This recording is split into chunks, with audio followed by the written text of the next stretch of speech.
Mic check, 1, 2, 3, 4. Mic check, 1, 2, 3.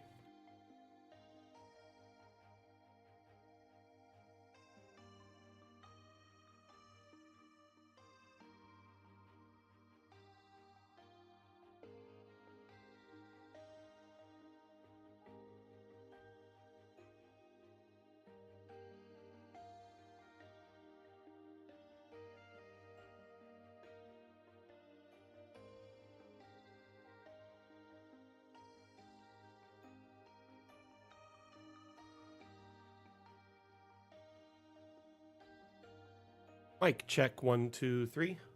Mic check, 1, 2, 3. Excuse me.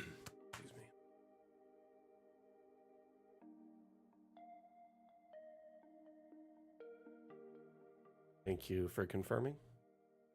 Perfect.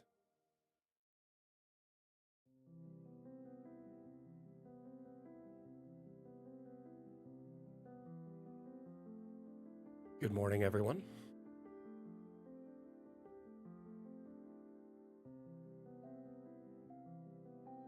It's your favorite community manager named Mac here with another edition of Mapmaker Monday. Excited to dive in the build today and continue work on this massive cemetery that has consumed my life. I've actually been making some serious progress the last few streams because these graves are so simple, straightforward, and quick. Just want to make sure the mic's coming through good, audio, music is coming through good, video, everything's clean. Got Kane, we've got Asmodeus, and we've got Atlam. Thank you so much. Confirming audio, video. I'm looking at our other stream platforms now, just making sure they're coming through. I've got TikTok now. I've got that chat feed up and live. Twitch, as always, very reliable. Trying to see if the stream is working. Oh, there it is right away. We've got pretty much all the major platforms good to go. And I see chat is coming through from Twitter and YouTube. So we're good. We are good across the board. Thank you so much, everyone, for helping for the confirmation. Let's get into it. So welcome back to Mapmaker Monday. Hey, Ron Amok, how you doing? My name is Mac. I am the community manager for Dungeon Alchemist. Dungeon Alchemist is a map-making utility that is available on Steam that allows you to build impressive maps for your tabletop campaigns. This map is quite an extensive build, started several months back, and it is essentially a massive cemetery that has been taking shape slowly but surely. As you see here, we have an entrance, pond, gated area, kind of the first set of graves, some parking, cathedral here with a multi-story bell tower. This was added before multi-level was even a thing in Dungeon Alchemist. You can see this is a legacy map, so I made this by hand, illustrating that it's possible to add multi-level in old maps with a little bit of patience and ingenuity. How you been, Ron Amok? What you been up to? In fact, let's ask everyone, how are you doing today? How was your weekend? How was your weekend? Now that we're starting into the week, how is your week going? Hope your work week is off to a great start. Continuing on with the tour of the map, we've got this lovely garden that I kind of built out and paved by a hand. This map is honestly so massive. It's like 85 by 82, I think is the size. Yeah, 85 by 82. And a map this large, I mean, could be used in a lot of ways over several sessions, or you could have a massive combat kind of spread across all of this, or some intrigue sessions, or maybe your players attend a funeral here and then come back later for other reasons, you know, any number of things. Hey, Techno Vibe. How you doing? Welcome.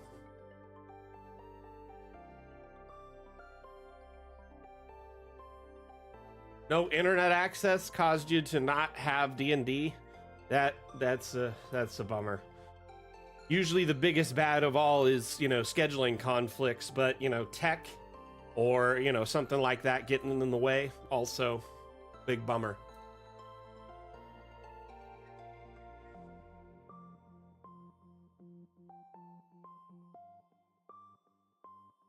So I was toying around with a gigantic map and noticed the overlay feature has a limited size scaling feature.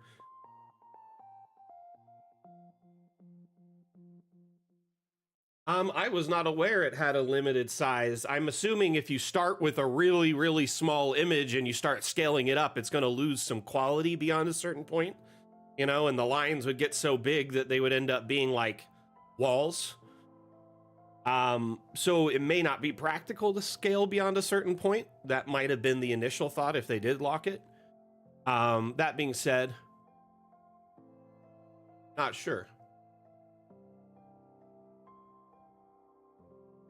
Huh.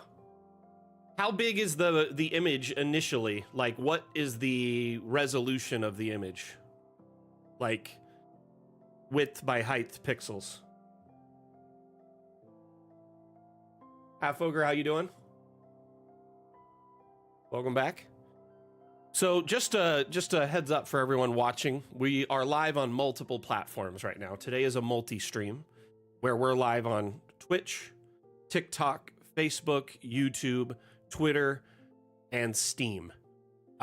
So I'm monitoring multiple chats, all of these different platforms simultaneously.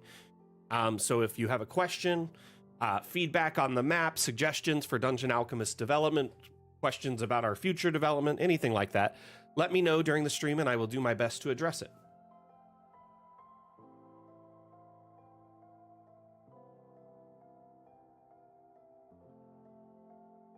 Kane, honestly, like, I have not run into that, but I believe it could be an issue. So I trust you. What I would recommend is jumping into our Discord, spin up a thread in the Discord. Essentially, in the support forum saying, hey, I noticed this issue, and maybe we can address it in like a hot fix or a later update. I didn't realize there was limitations to it, but one thing you can consider is putting that photo in a photo editor and scaling it down there first, and then taking it in to the overlay.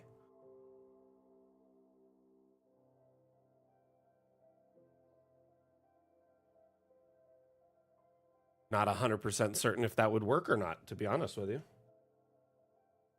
No, I think it would, because if you scale it down first in a photo editor and then bring it in, it'll be smaller to begin with, making it much easier to work with. That's a good approach too. That could work.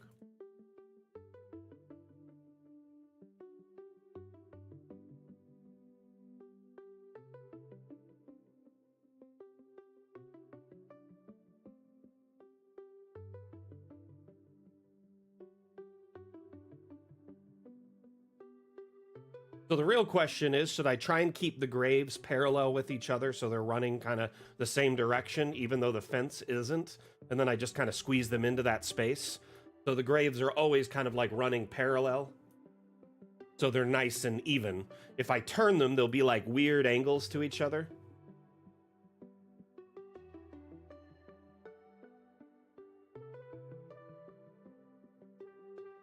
I mean, if you bring it up in the support forum, though, we can track the issue and try and investigate it and see if we can even address it. It could just be an oversight, you know, maybe we never thought anyone would try to scale an image from that large to that small. Honestly, when it comes to development choices like that, it's often either they feel like there isn't a need for it or it's just an oversight.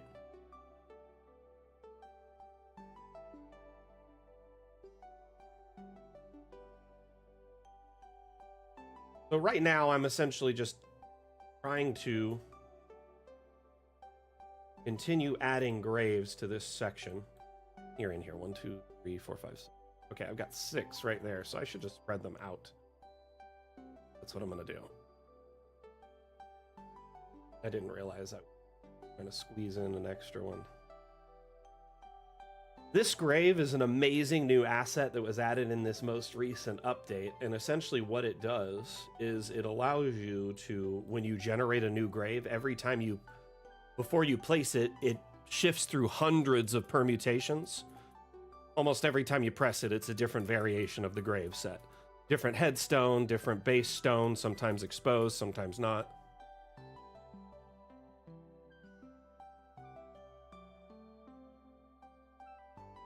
Yeah, exactly. They often will put them in where they have room, and graves are varying in sizes and length.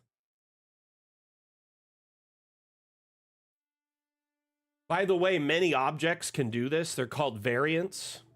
If you find an object that's like pre-decorated, for instance, like a table, lots of furniture, desks, etc., are like this. If you press tab, you can shift through the permutations.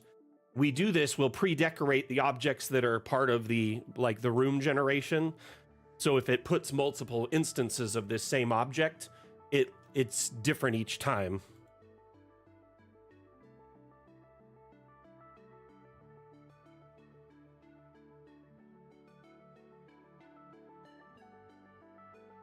I would assume, as you jump through the levels using the overlay tool, that you're going to have a different overlay for each level.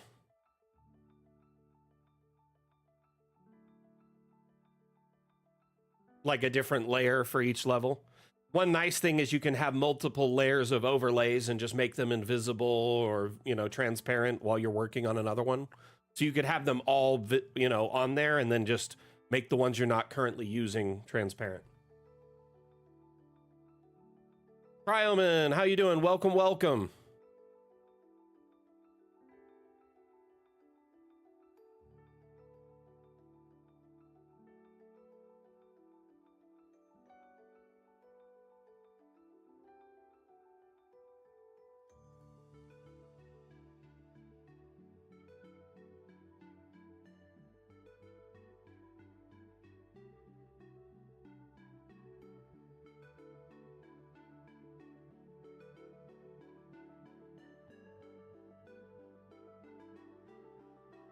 Nice. I think that looks.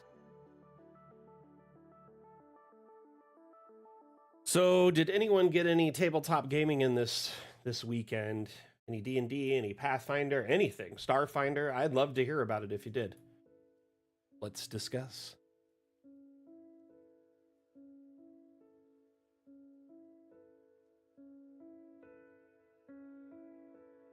I am wonderful, thank you for asking. We're building a cemetery.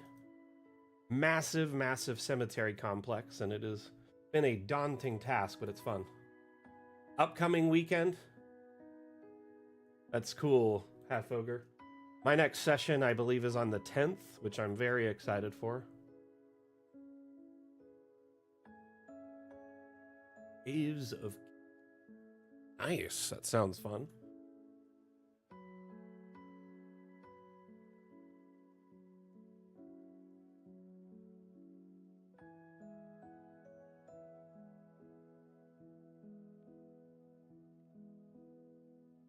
So notice if you hold shift when you place an object, like a grave or any object really, it'll automatically duplicate it. So if you're placing lots of the same object in an area, i.e. gravestones like I am here, it will save you a tremendous amount of time on the back end. Because you don't have to, constantly just press the plus or grab it from the object menu. Once in a while, you may have to click that plus button. You're kind of adjusting things. Otherwise, though, for the most part, you're good. I think that looks great. I think I'm going to do maybe 2.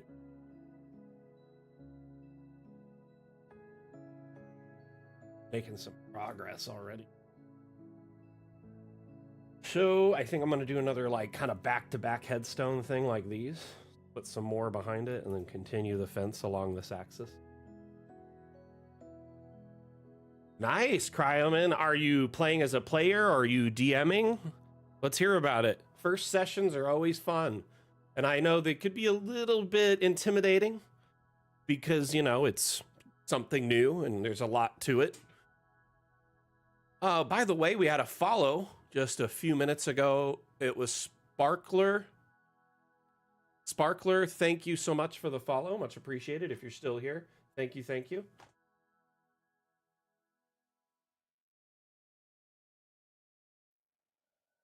Notice that right away. I feel bad. My intention.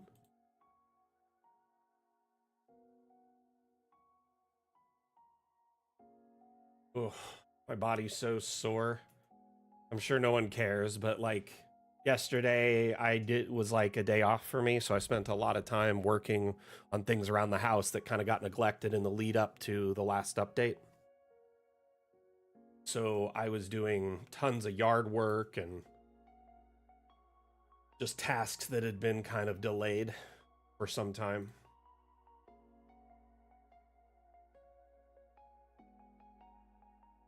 And I am just worn out from it. I was out in the sun all day.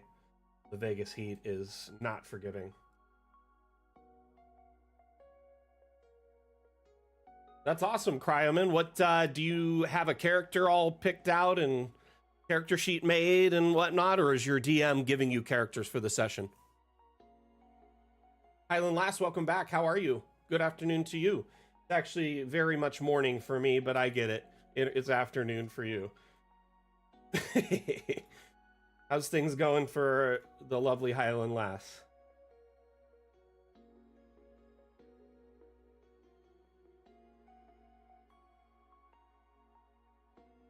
Why is it when I'm facing this way and have them, they don't... Oh, weird. Like, this one always is rotating, but earlier they didn't. What is going on here? Does it depend which one you do it from? Like, it applies random rotation all of a sudden? Huh. It is weird. Why is it all of a sudden doing...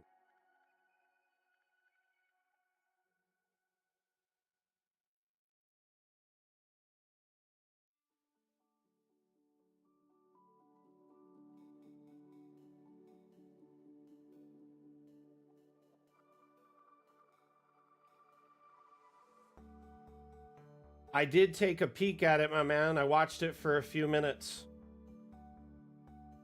We need to chit-chat for sure. I've just been kind of swamped with things, both on the home front and the work side of things, so I apologize for not reaching out to you.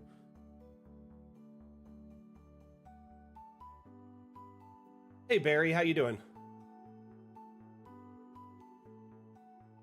Oh, no worries, Half Ogre. It happens, my man. Trying to figure out why sometimes these graves rotate and other times they don't. See, look, right now, no rotation. It's fine, right?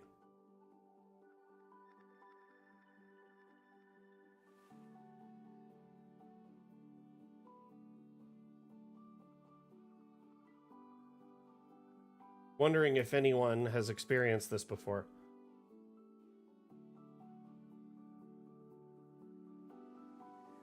Yeah, I skimmed over it and watched a few bits throughout it. You know, I like to jump through and see different things.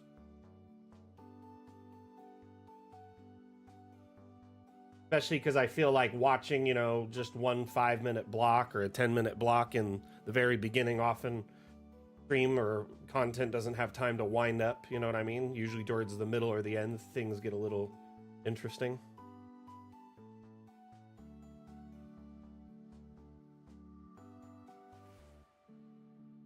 See, now it's not rotating.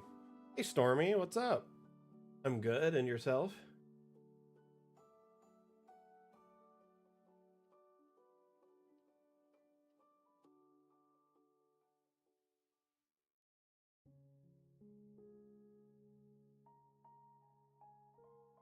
Hey, Anani, cool, that's awesome.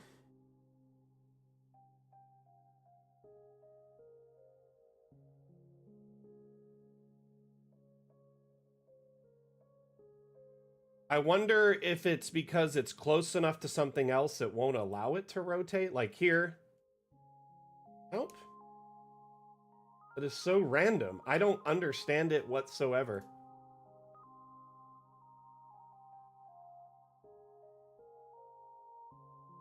Thunderstorms, oh no.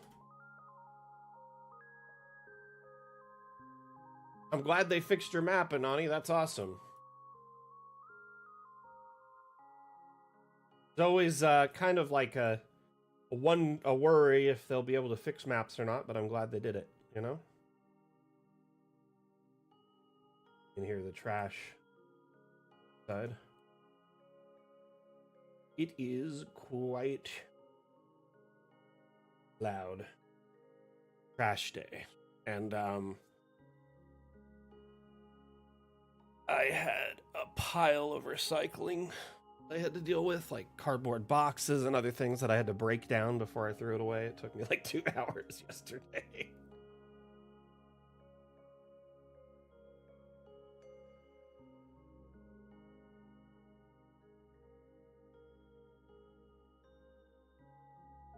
Interesting. So wait, just having it on the map hurt the map?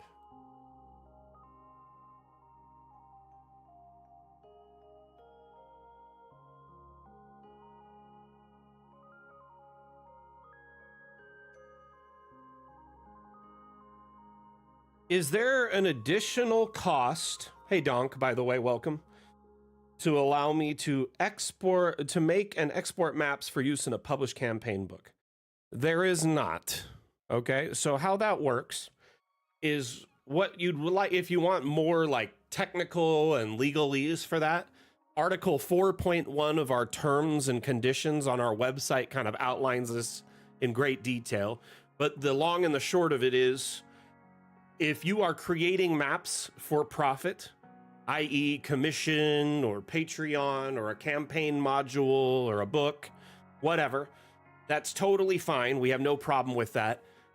There's two things you just need to be aware of. The first is make sure that you're only using, assets that you like are stock assets or assets you've created. If you start downloading third-party assets from the workshop, you don't necessarily own the rights to those. You own the rights to use them for creative use, but not for resale, right? So there's kind of a weird, you're not really supposed to use those assets for resale, right? Additionally, you don't want to use anyone else's maps, that kind of stuff. So as long as they're all original creations, using stock assets or your own assets, then you can resell them. And as long as you don't surpass $100,000 a year in, I believe, what is it? Sorry, it's been a long time since I've looked at this, but it's $100,000 a year in profit from the maps or the project itself. The whole, your annual revenue, whatever. If you don't surpass that, then you don't need to worry. If you do surpass that, you need what is called a commercial license. So essentially, you can get a commercial license from us that protects you if you surpass that. And basically what that commercial license is we realize that, you're using Dungeon Alchemist to sell and you're surpassed a certain level. And we just want to make sure that you have the correct, licensing for the output you're doing and you're good going forward. Sorry, it's a little early for me. It's only 9:30, so I'm a little bit off at the moment as I wake up. Donk, I hope that answers your question, but you definitely want to check out Article 4.1 of our terms and service.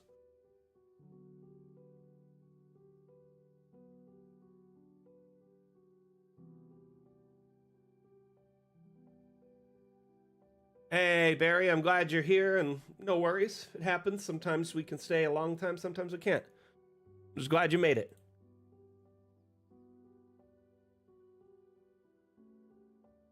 Got kind of a base there.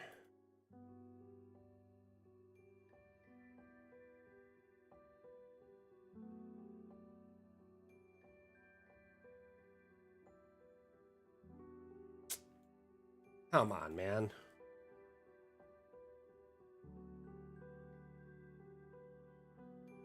I guess if you move the grave a little bit, it no longer rotates. Just trying to find the pattern for that.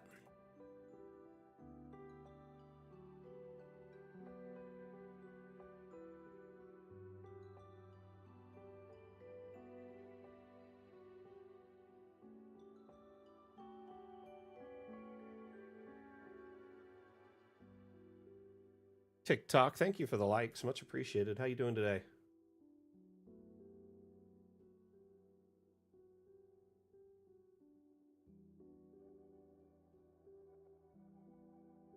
Okay. On the line here. This fence is there. Any luck, these should continue running parallel to each other.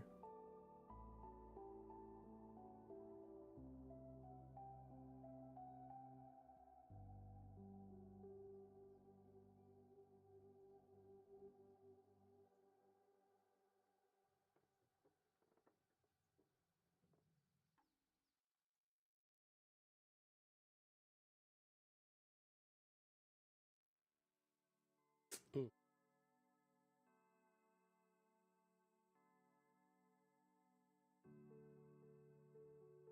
Oh no, they do not. Guess here I did something. They do. Okay, I see what. These are not lined up with each other. I don't know why I did that.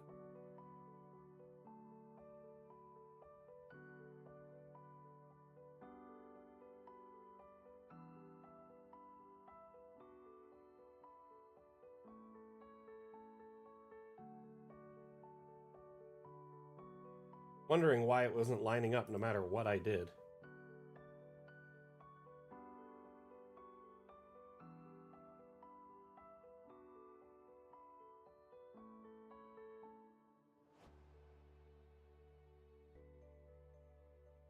I have a city in my homebrew world that's an enchanted forest. The city is made up of treehouse style buildings and mansions. Is there a way to layer it so they're like up in the trees? Yeah, our most recent update added multi-level and stuff like that. So technically you could build a house in the trees. You'd have to get a little creative. I can't really demonstrate it in this map because this map was started before the update, so it's considered a legacy build. But essentially you would put like a tree that would match your aesthetic, right? Let's say you use like a pine tree, right? Ewok village style, right? You get the tree kind of set up, and then you would generate a structure that's like probably just a single block that is nothing here, and you'd keep going up, up, up, up, up until it's in the trees, and then you would make a house pop out in the tree. The problem is the tree has canopy, so it would overlay like a lot of it. So you probably want to raise the tree up a bit until like the house is on this portion, so it's not completely buried by it. Does that make sense?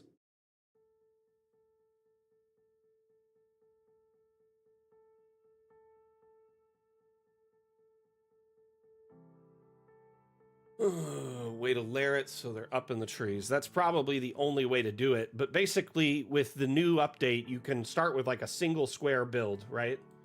And you put the first level, build on top of it, build on top of it, build on top of it. This is essentially just kind of like a false pillar intended to be the basis of the tower of the tree. And when you get up to the level you want,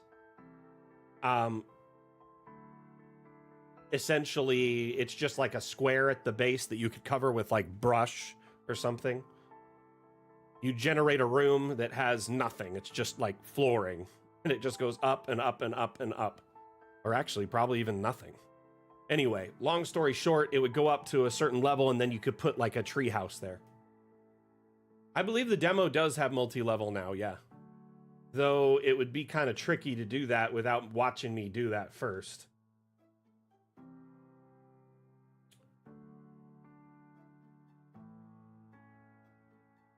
Let me save this map, and then we'll open another map. Save twice. I really love D&D. Is Dungeon Alchemist basically like Roll20? Dungeon Alchemist is a map-making tool that is compatible with Roll20, Ruzy. Anyway, so essentially what it does is you make a map in Dungeon Alchemist, and then you export it for Roll20 or any virtual tabletop that you choose, or for print or for a virtual tabletop, however you decide to play.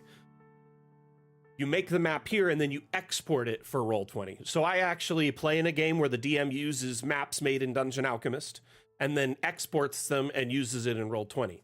So our maps include, when you export them, they include line of sight information, walls, windows, doors, lighting, all that stuff is included in the export. As long as you're a plus member or higher on Roll20, you can take advantage of their like module / script service, their plugins or whatever. So you would import the map as an image, and then the data is a script that you plug into chat, and then it includes all the information for the walls, windows, doors, line of sight, and stuff. So it's a big time saver in that regard. By the way, welcome to the stream. If you have any other questions, let me know.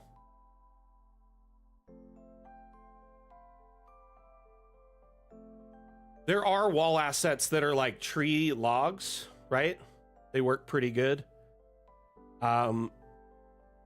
If you look under wood, there's some natural looking ones that are essentially like a log on its side, like a cabin.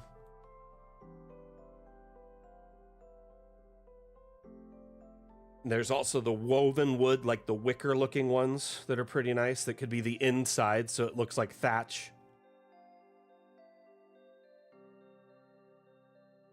Are you talking about our price Wi-Fi? That's a one-time fee for a lifetime license. No monthly garbage.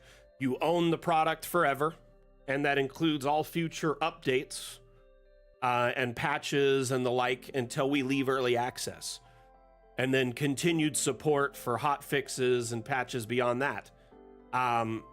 Essentially, instead of a monthly or something where you pay for it and don't own it for life, it's a much better business model.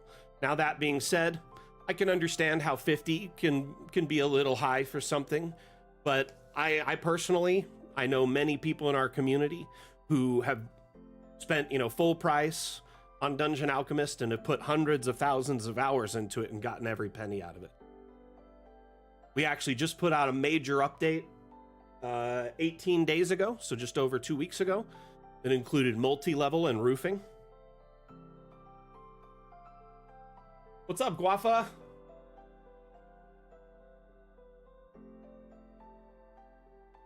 Yeah, you can round walls, Dan. Okay, I'm gonna save really quick, y'all, and we'll open up a map so we can show how I would approach this. Go to forest.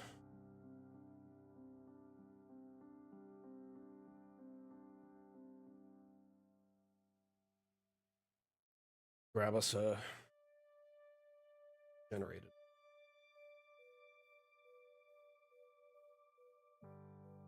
So I would probably use the cabin because that's most likely to just have a neat like wood. But honestly, at this point, you don't even need the base part.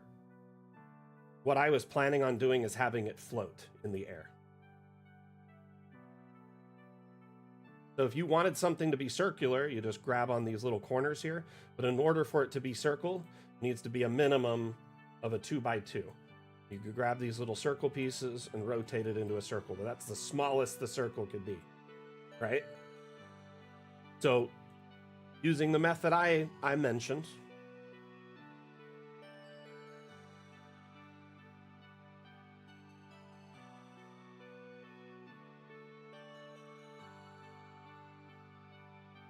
I can understand your concern, my friend. So watch where I'm starting here, and I'm going to kind of scale this tree up to work more to our needs, right? Bring it up to about that height. Though I would say it's probably just better to use the tree house we offer. Hold on. Why isn't it coming up under treehouse? There it is. We do have a treehouse that's pretty cool already. That's like a prefab. pretty nice. But if you wanted to build one custom right here, see how I have this floor at the base? We'll cover that up with shrubs later. For now, though, I'm going to go up a level. That would be the roof of this building that I just generated, right? I'm going to just keep generating on top of that.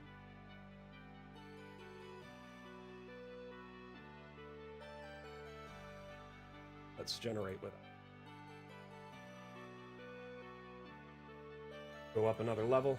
You can see that's like the third floor. I'm going to generate that as a floor. And I mean, at this point, technically, I could just build this out if I wanted to, right? Here, I'm going to move the tree. We could put it back in there later. So now let's do like a full structured cabin here, right? And I'll make it round at this point. So this is the center of it.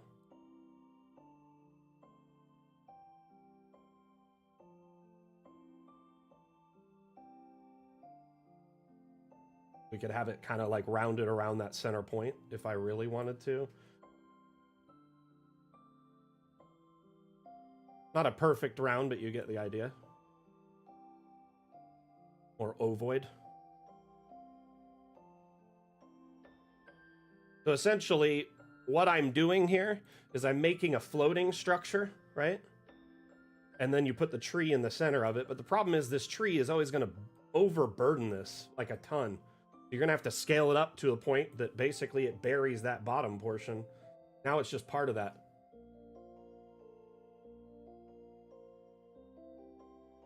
You have 2 licenses? Bill, no. Honestly, you know, one thing I can tell you if you're kind of interested in it but haven't, watch for the sales, you know, Bill? We have Dungeon Alchemist on sale pretty regularly. Like, we were just on sale for about 4 weeks. The sale went off on the 24th. It ended.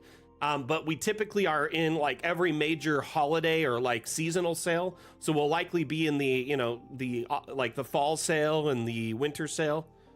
So just keep in, you know, stay tuned, keep it on your wish list. And when we go on sale, that'll be the best price you can get.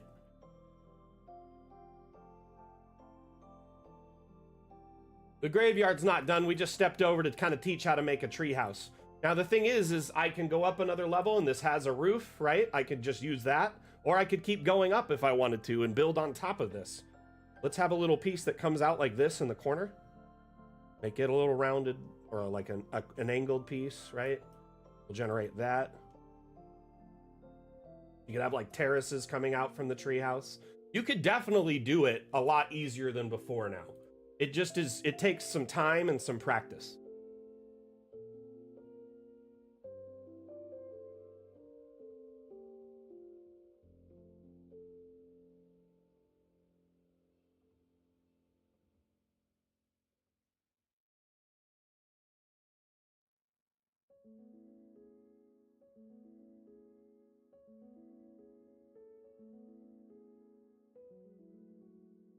Isn't that pretty cool though?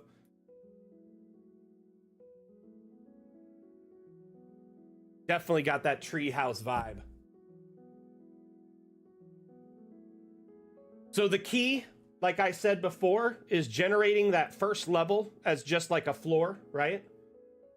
So you start on the base level, generate that one little nub, and then just bury it with a tree or some shrubs or, you know, something later. You can grab some of these bushes, put them on top of there, kind of make them oversized around the base of the tree. So it helps cover it up so it's never even visible, even when the tree's not visible. Go up a level. Honestly, that tree buries it most of the time, so it's not even a big deal. But you get the idea. Then you start going up and then it starts appearing and showing you all the different parts. But you can definitely do the kind of Ewok hut style.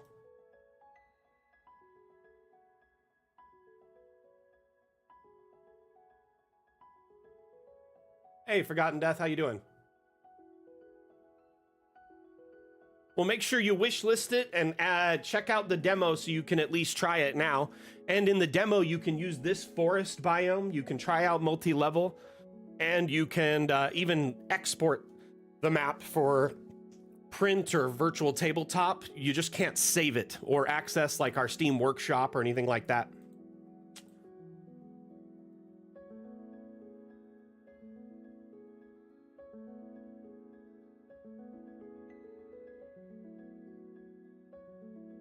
Witchy sauce. Stairs would be tricky. You would have to have a floor on the bottom level somewhere connecting up to it at some point. So pretty much what you would do is probably like, you could probably even do a spiral stair going up this, right? Connecting to it somehow. Or a ladder is an ideal solution, or just a rope hanging down or something like that. Anyway.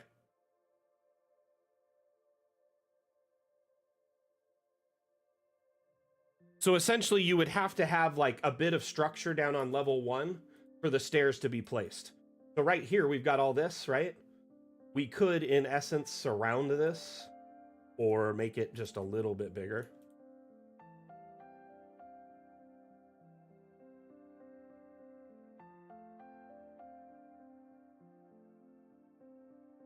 I want to let it at. Making it, you know, just a little bit bigger. So that's the base platform of the tree now. So we'll definitely need to bury it. But with something like this, you could grab a staircase from, say, structural. You got all these neat wooden ones that if you have a little structure off to the side leading up, you could use it. Or you could grab one of the spiral ones. Just looking to see if one a little bit more.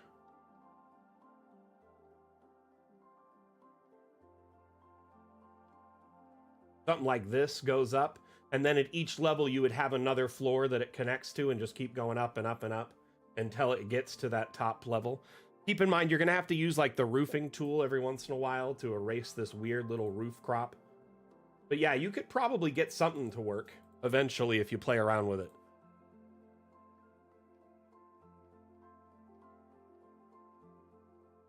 Maybe the spiral stair isn't the right choice, but you'd have like a little platform of land over here, right? And that would be where a stair goes, and then another one above, and then another one above. Essentially, there has to be a room for a stair to be adhered or placed at this time. So it has to be on a floor somewhere, right? This one could even work rather well. Heck, we could even make this all like grass floor. Do something natural so it kind of fits in. Or it just could look like padded earth. Or grass. Whatever. Then as you go up each level, you'll need another floor for this to attach to. And then when you get up to the top, it then goes into the house, right?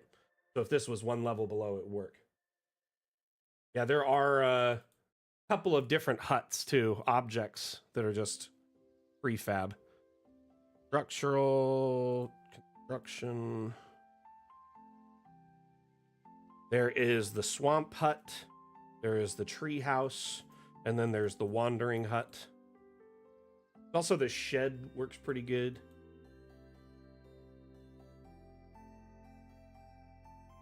Oh, there's the teapot. There's some tents. Al, this is Dungeon Alchemist. It's a map-making tool for tabletop games like Dungeons and Dragons. So it allows you to build interactive maps that you can use for your sessions. Anyway, let's get back to the map I was making that I've demonstrated this. And I was out working in my yard for like a few hours yesterday, and I got eaten alive by mosquitoes. Oh, by the way, Cryoman and Sensei James, thank you for the follows. Sorry I didn't notice those right away. My bad.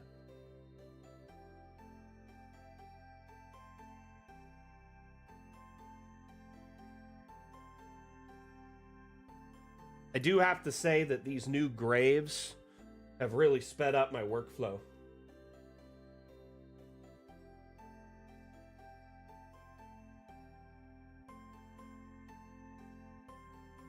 Just makes it so much easier to place things because they're automatically a new variation of themselves every time. Saves me a tremendous amount of headache.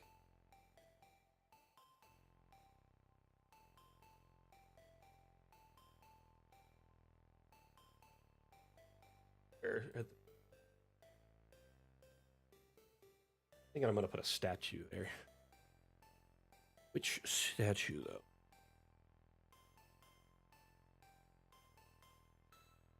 Do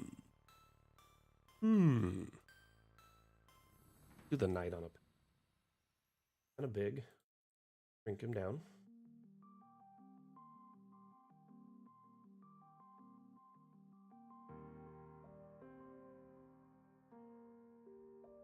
It is indeed, Mosey. How you doing? Welcome back.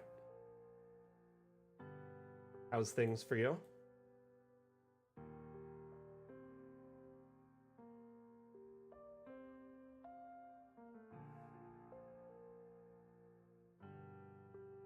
Seven graves. I'll probably only be able to fix on the top here.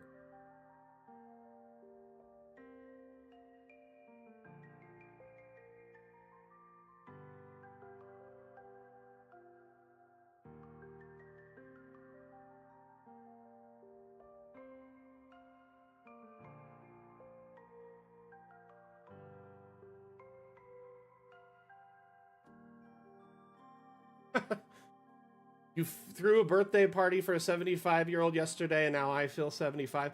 Dang, that must have been some party.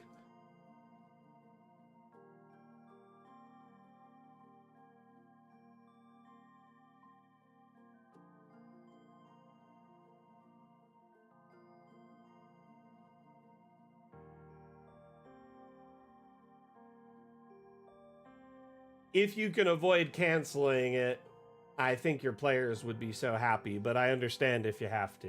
It's life sometimes. Man, I am proud of our party. We haven't had one player miss a session yet in 9 months. I think it goes to show that we've got some good party chemistry and also just really engaging story going on. Seems like every group I've been a part of in the past, there was always like one player every session or every time we'd go to meet up that couldn't. Though I do think a lot of the success can be attributed to the fact, I mean, obviously we're all friends and know each other outside of the game, but there isn't a stress on one of us being the DM and having to worry about the session prep constantly because we hired a professional. And then additionally, we only play once a month, so each of us are chomping at the bit to play when the time comes. Currently, there isn't an alignment tool, but there is a grid tool you can activate, so you have like measurements and stuff like that. But I'm kind of freehanding this to make it feel more like natural, or like not natural, but like kind of made over time instead of like, and also man-made and like not necessarily perfectly curated. You know what I mean? It's an ancient cemetery after all, so some of it's going to be like, hey, we just put stuff where it'll fit kind of vibe. That being said, I built a lot of this off grid because I was trying to challenge myself.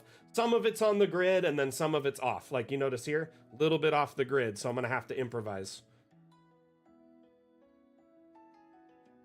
But you can enable the grid with Alt-G is a hotkey, or under the settings menu, you can change the quality or like the transparency.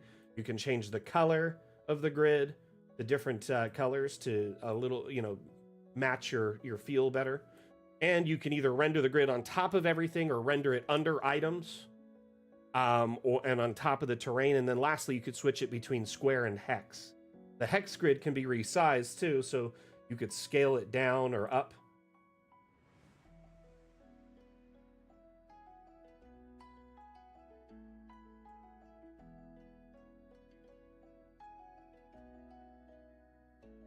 There is also a snapping tool that helps tremendously, Cryoman.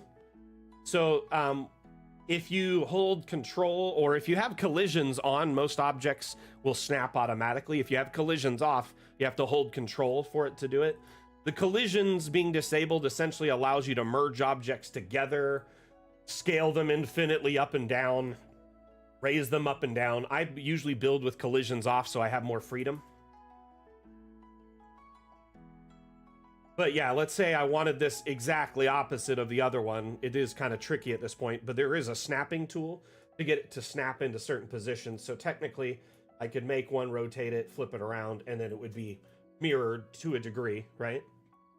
So if you need some symmetry, there is tools to allow it, but it is kind of based on how you build too. So me, I kind of shot myself in the foot by doing this by hand this way. But at the same time, it's a fun challenge. Tabstar, I didn't make the software. I'm on the team. I'm the community manager for Dungeon Alchemist. By the way, my name is Mac. Nice to meet you. We are an indie team. We have 3-4 developers, a handful of artists, a couple administration, and myself as community. I do, however, have a lot of input on development because Hey, Eric, thank you. Much appreciated. How are you doing, my friend? I essentially, gather community input, notes, surveys, etc., from the stream, social media, and then I pass that on to the devs, collect community notes on bugs and other, feedback, suggestions, etc. Additionally, I help with testing and community outreach and other things. So I do have kind of my hand on the pulse with things.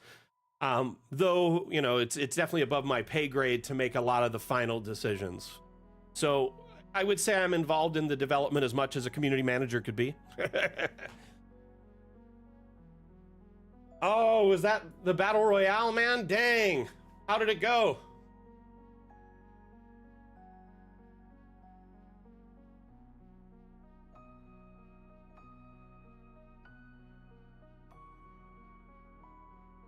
I just want to make sure people understand I'm not actually developing stuff. You know what I mean? But when you have feedback, I often take notes and take it to the devs when I have meetings with them or when I can share it with them. Oh man, 7 hours until someone got eliminated? That's insane. So Tabstar, the name of the software is Dungeon Alchemist, just like the channel. You can find us on Steam. We have a free demo, and these streams, we offer several streams per week, 3 streams per week, where you can tune in and follow along with builds or see community shared maps and 3D models. And all the streams are essentially AMA format, which means ask me anything. So I'm kind of like Professor Mac. You can tune in anytime, ask questions about map making relative to Dungeon Alchemist, or if you have concerns, feedback, or you're curious about our development, whatever. Tune in, ask your questions, and I will do my best to provide you with support. A lot of Eric's sessions are recorded for the most part. I feel like our game with Eric is one of the few that isn't recorded, or like it is recorded, but it's not public. Speaking of, Eric is the GM I was talking about earlier. I feel like maybe he was lurking when I said that, so. You came in like almost immediately after I talked about the game, so I feel like you heard me talking about you. Your nose was itching. A long video.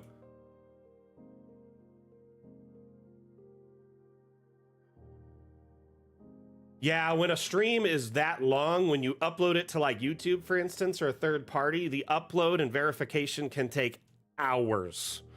Okay, so it takes like, for, an 8-hour video, to upload it takes hours and hours, and then the verification process for copyright and stuff just takes so long.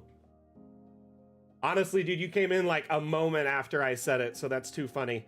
Basically, I was telling the crew here how our group has been having a lot of fun, and I've been impressed with the fact that none of us have like missed a session yet. And I said, I think it's a testament to, our group chemistry, but also to the fact that we enjoy the gameplay and the storytelling.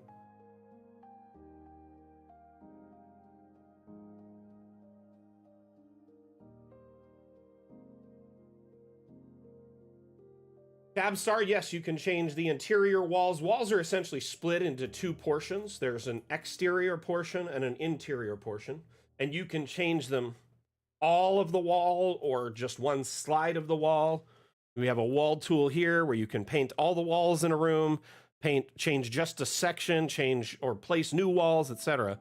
Remove walls.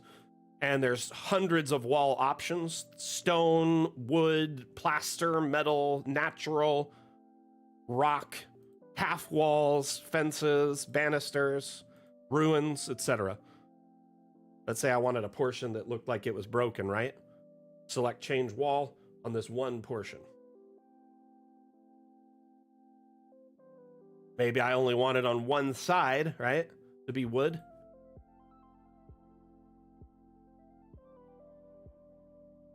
Weird. Let's see here. I know you can do half and half. Something's up.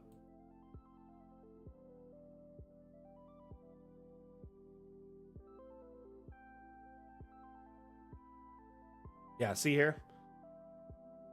I was in the wrong tool. So notice how it's split. One side is that stone and the other side's this.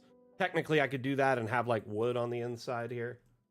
The outside would be stone. So you could have a whole one side lined with wood or, you know, whatever if you want.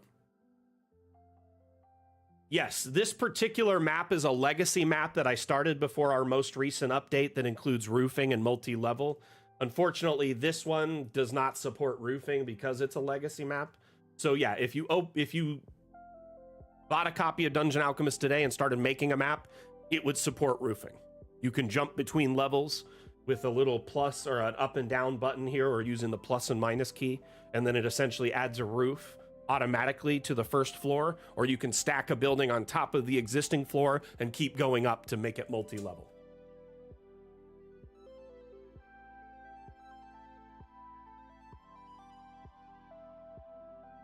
You can also place objects, and there's an object repository built into Dungeon Alchemist of like several thousand. It's like 6,000 plus objects. In addition to that, there's an object repository of over 10,000 objects shared by our community on Steam Workshop that you can browse right within Dungeon Alchemist. With maps, there's over 12,000 maps shared by our community that you can browse and download and just use right away, or make edits to and make it kind of fit your needs.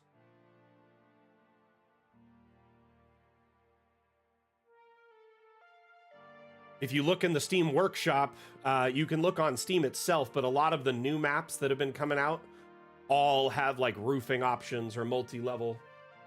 People have been really taking advantage of it. Towers and crazy like swamp huts and guild halls and taverns and multi-levels starting to pop off on the workshop. Look at this little bridge town. So someone was asking like a few weeks ago if it'd be possible to do like a bridge, like the London Bridge type thing. You know how it used to have like bridge cities, you know, or like little bridge apartments.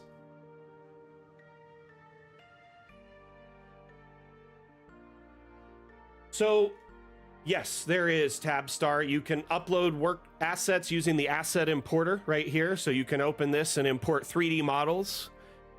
You can import STL, FBX, or GLTF files. Atlan, can you link Tabstar to our wiki info about that really quickly?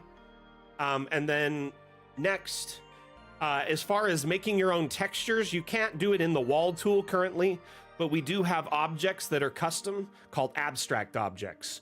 These are essentially, you know, floor textures, walls. So this is a customizable wall. It's a blank slate, right? You can insert an image into it that wraps around it like a texture map and creates a custom wall. Just to give an example, hold on. Here's a custom door made using a texture map. But you could do walls as well. So it has this icon here. If you click it, it opens our web page, which has a bunch of templates.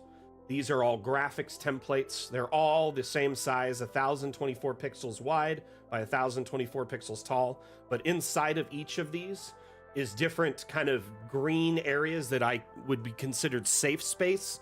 Or like, imagine you're using a stencil and you're drawing on a piece of paper, but only a portion of the stencil allows ink to get through, or paint, right?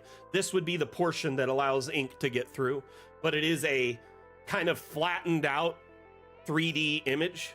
So imagine if you had like a cereal box or a square, a cube, and you opened it up and flattened it out. This is what it would look like. You have the top of the cube, the bottom of the cube, the sides.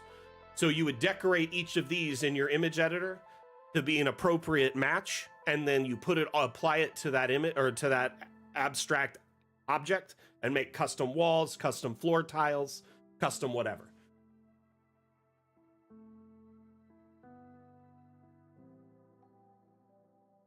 You could technically upload pixel textures to those, or you could import 3D models with pixelized textures. So another thing community members have done is import 3D models to the workshop that are like a wall, right?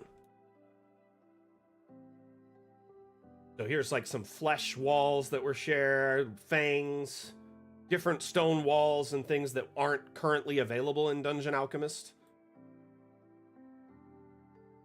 If you're uploading assets to the workshop, they're 3D files. If you're using this here, you can use PNG or JPEG.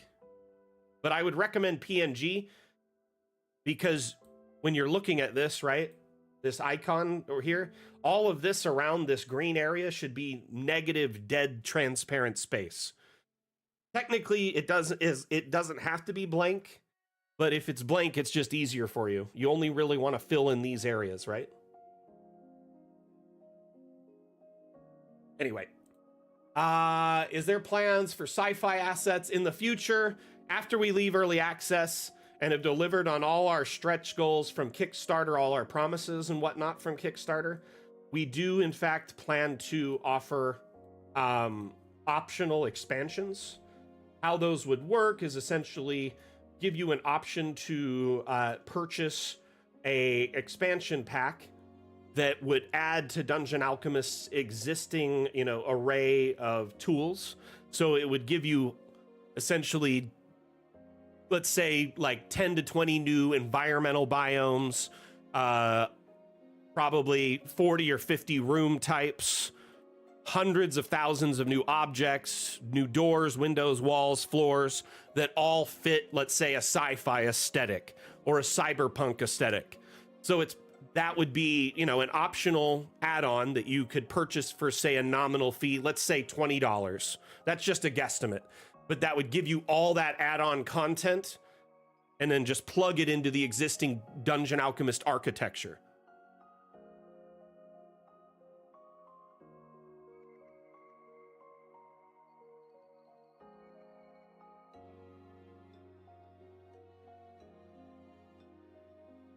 You can change the camera to all sorts of views, but primarily our exports are for top down, either in a flattened or kind of a 3D perspective. I'm assuming when you mean 2.5, are you referring to like isometric?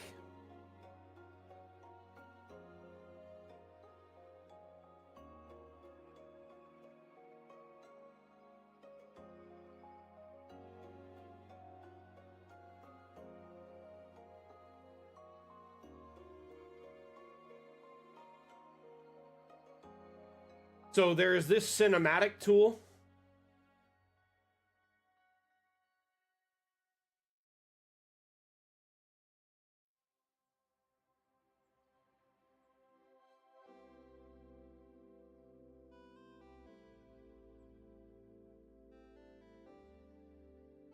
So the cinematic tool, when you open it, it allows you to angle the camera like a drone, and you can essentially fly it around and do whatever you want.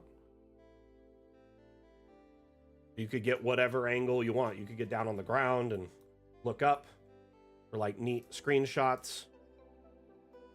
The sun is massive. Am I crazy or does it feel bigger now?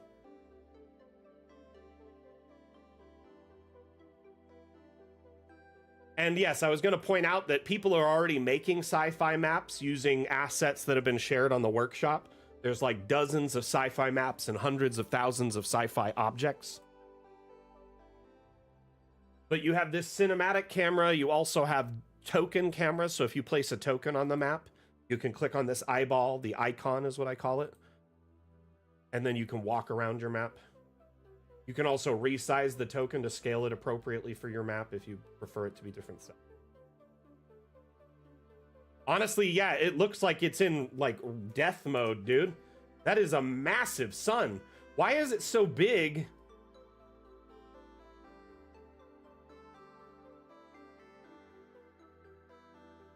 It's still live for me. I see it. That's weird.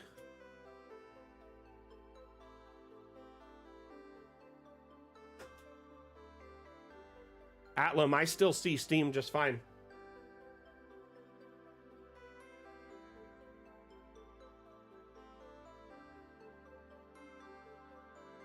Oh man, did I really make these where I can't walk on them?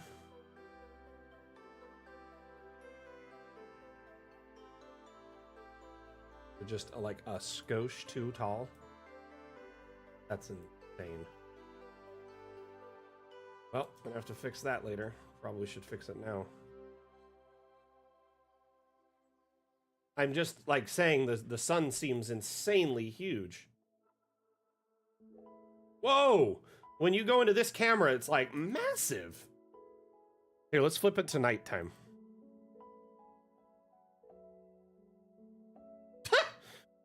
I mean, yeah, obviously the moon's smaller as a satellite, but I mean, it's shockingly distant, like insanely like bright and huge. I'm gonna point that out to the devs. I wonder if they scaled it up. Man, what happened here? I thought I could walk over these before. I know I tested these. Like, I know I did. Oh, that's right. It deleted them and I redid them like a week ago or two.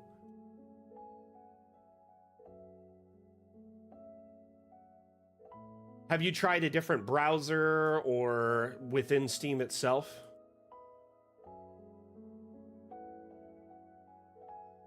I'll be honest though, Steam only has one viewer. It's possible the stream crashed over there. Huh. No, when I refreshed it, I don't have it anymore. Interesting. Yeah, it's gone. Weird. Oh well, happens. Happens to the best of us.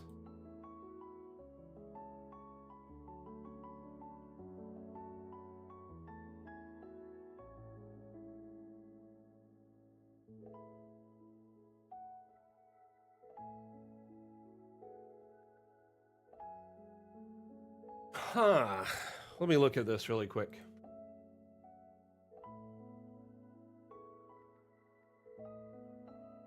It's probably just Steam. Sometimes their stream service just goes kaput. Happens. Oh well.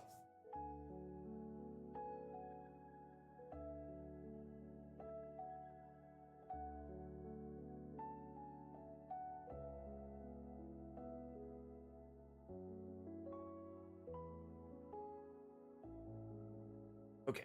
Just keep adding great. No worries. Honestly, if that happens to you in the future, just let me know right away. But sometimes the multi-stream feed crashes on my end for like one of the feeds, or you know, Steam could have a hiccup and then it's like, oh, the stream's over, and it thinks it's over when it's not. Does that make sense? No big deal though. It's not the end of the world. We'll survive. We'll thrive.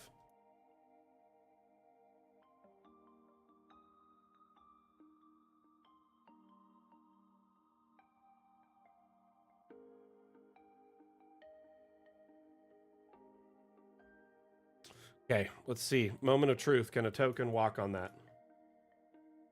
That first one.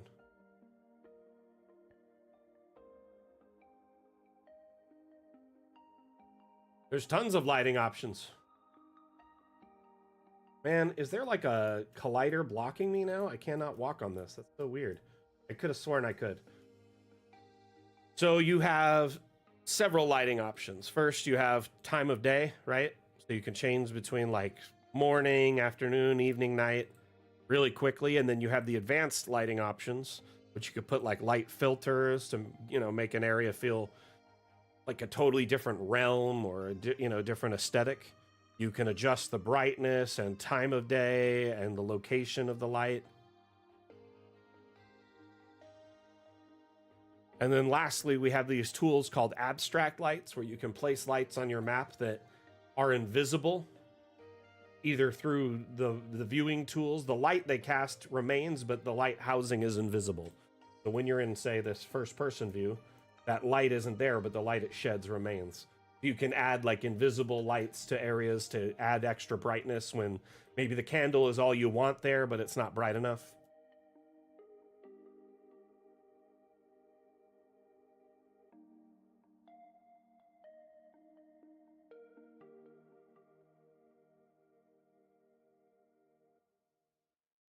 Okay.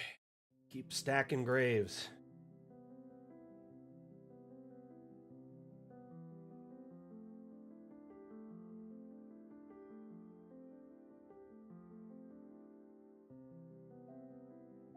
What do you mean being blocked on a staircase? Can you elaborate on that?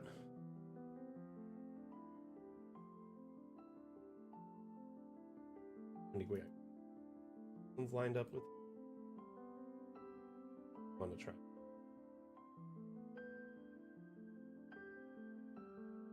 Would that be fun? Maybe rotate one of these every. Dungeon Alchemist's terms and conditions outlines information for that, but if you plan to use it for commercial purposes, as long as you don't surpass 100,000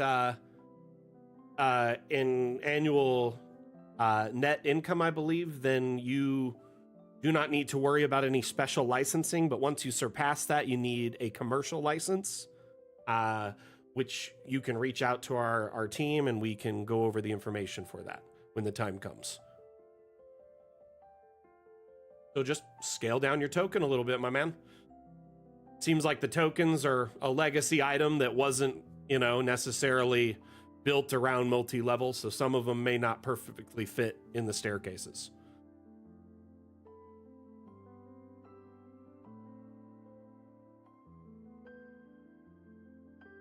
Tabstar, by the way, it's a map making tool, and you export the maps as like a 2D image, or you take images.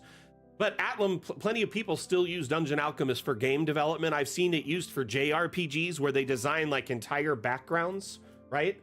And then they'll take a screenshot and then they'll put their own art on it. So they use Dungeon Alchemist to set up background shots like this, where they put a character in front of it. So it's possible to be used for game development, just it doesn't export as a 3D object or an engine export, so it can't be used for 3D game development, but it can definitely be used in creative ways for game development. I've seen it at least 3 or 4 different games. One of them was like a choose your own adventure type using Dungeon Alchemist backgrounds and tokens is like the options for it. Another one was a JRPG where it had like their hand-drawn characters that would move through environments that were set up using Dungeon Alchemist and the camera tools as different environments. And then another one that was a top-down using Dungeon Alchemist top-down to move their characters through like a dungeon, kind of like Link or like Zelda, old school Zelda.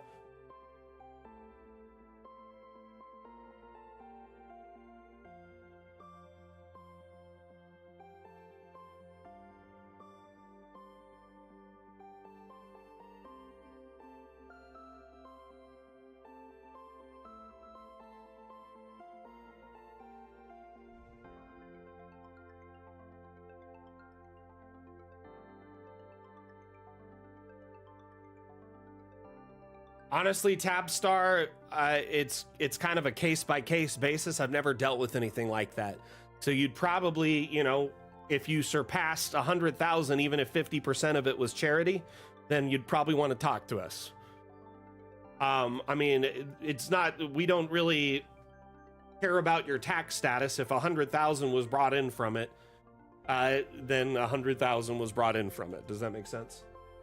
So that being said, though, just remember, if you think you're bringing in enough to consider a commercial license, just reach out to us.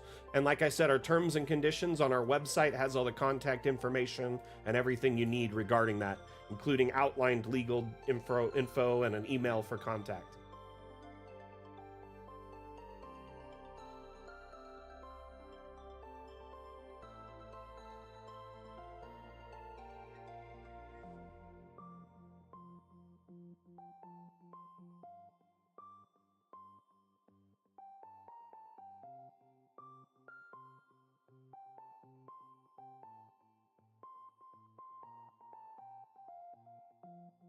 lined up so I don't like run out of space. The other thing I could do is do like a walkway through one of these and get rid of one of the graves. Right, Rev? So this particular object is I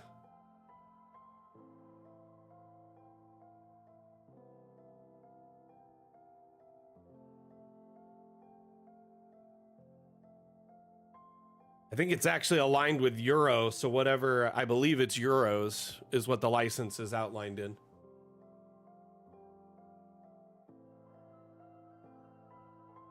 Tabstar, like I said, you'll want to reach out through our... Can you give him the link for that? Thank you very much. So he could read over it. There's a contact email in there. You can reach out to us and ask questions galore related to that.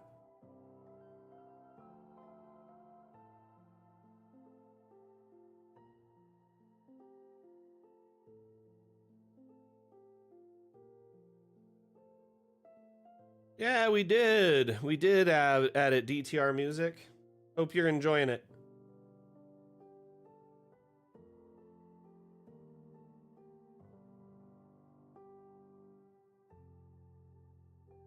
Thank you for the follow. Much appreciated. Rev, thank you for the like. We're making some progress here. Look at all these graves.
Rev, I bet you that's convenient, huh? Less doom scrolling, more damn scrolling, right?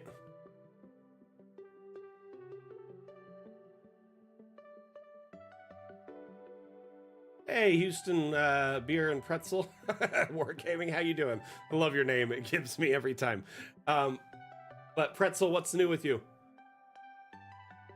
So I'm hoping we get more improvement for the recording tools over time. One thing I can say, DTR, is one thing I like to do personally is I actually use external recording tools, and I like to like hide the UI, for instance.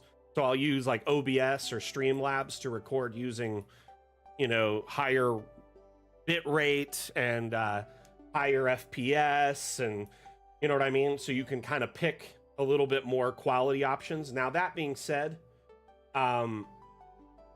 it's not always an optimal thing. And I understand that you can't always do that or use it for everything because the camera isn't like unlimited like it would be in the, say, the cinematic camera. It's different angles in the cinematic or first person cameras. I've been asking the devs for like an advanced menu for these cameras where you could either you know, increase their FPS or resolution or bit rate, or maybe even guide them through like a wireframe where they follow like a set path on a time, like a time interval or something. I don't know. That being said, it's probably going to be a while before we implement those kind of things, mainly because they're more focused on the map making than they are on the capture tools at the moment. And I think with time, the capture tools should get improvements. Another thing I'd really love to see is when you're in like cinematic or first person modes, is to use those cameras, but then hide the UI in them so you could use external recording tools. But trust me, you're talking to the choir when it comes to bettering the recording options within Dungeon Alchemist. I mean, I do a lot of recording for Dungeon Alchemist. I make lots of videos and lots of screenshots and do lots of stuff where it would be a lot easier on me if I had more advanced tools within Dungeon Alchemist, right? And I hope I don't crash this map. So what I would like is to have the freedom of this camera, but to hide the UI, so I could just disable it with like there may be another, you know, like a UI option that says F10 to hide UI or something, and then it hides it, and then I can record in this mode, or I can fly around freely but use an external camera, which gives me, or an external capture, which gives me more control over the quality, but then I have freedom to move it around much better. I will say this camera does have some hidden controls that haven't been added to the tutorial menu. Like shift speeds it up, for instance. You can go a lot faster.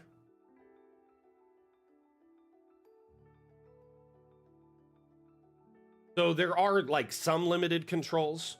And then I find, you know, practicing with it, you can do some things that you wouldn't even anticipate. There's that.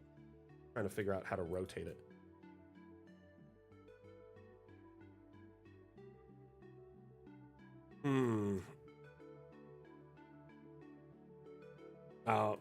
I swear there's a way you can push the buttons and it'll like rotate in a perfect circle if you do it just right. So we do have 4 skyboxes built into Dungeon Alchemist: morning, afternoon, evening, and night. In my opinion, the night skybox is the most impressive because the night sky is very diverse. Whereas like the day sky, there's no clouds, it's just a big blue sky. The night sky is pretty impressive.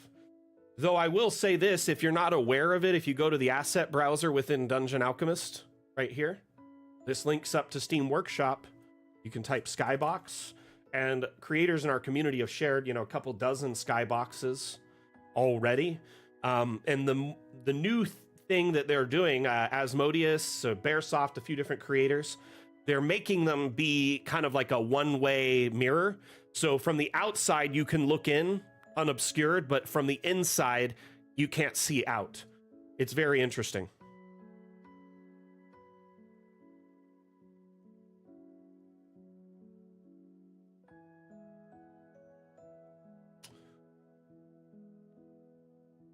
So you could take one of these, right?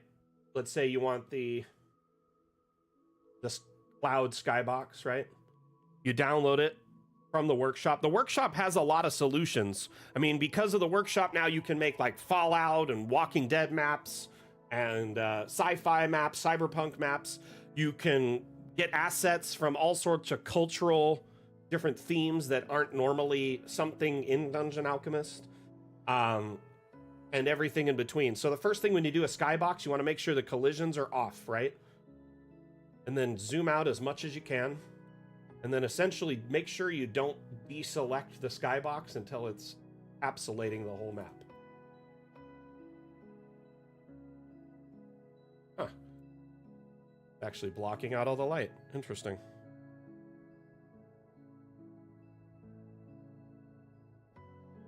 Did Skybox used to block the light like this? I feel like this is a new development.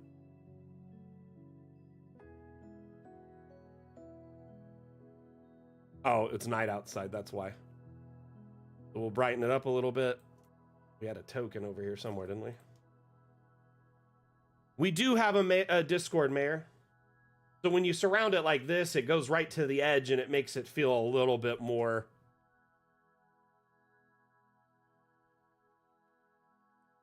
I think it was because I was set to night. It was just so dark. That was the problem. So Mayor, if you go to my profile, if you click that, that goes to our, there's a link on it that goes to our website. And on our website at the bottom, there's links for our social media and Discord. Unfortunately, I can't share links in chat on TikTok, or I would.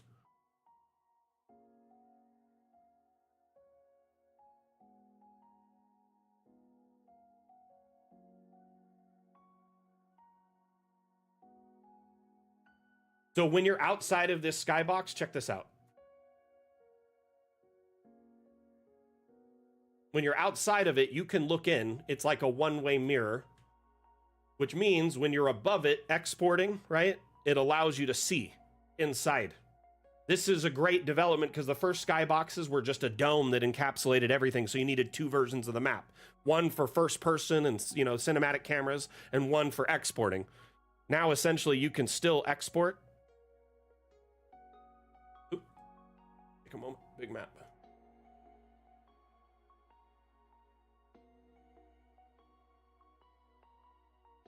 That's the way to do it. I mean, it's an object from the workshop, so we'll take a little bit of customization based on your map. All I do is center it on the map and expand it till it's larger than the boundaries of the map. It tends to work rather well. But notice it's not affecting the map at all on the export.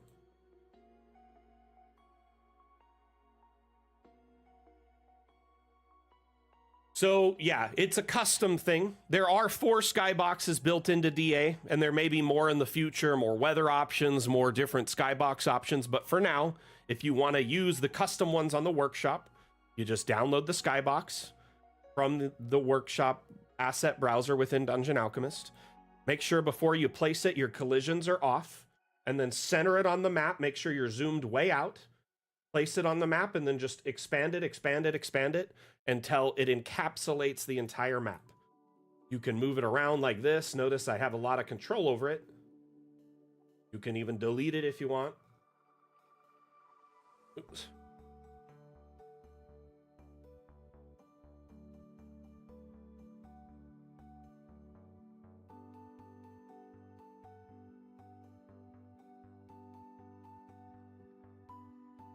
Official walls that support color change? Good question. I'm not sure. I do know that's something that's been requested on our upvote. I imagine with time it'll likely be addressed, but for now, probably not. I mean, it's one of those things that I think it's kind of tricky to do correctly, and that's probably why they haven't addressed it yet. Kind of figured that problem. Might line this sign with like a hedge. Then we can make a path go this way and do like another one here.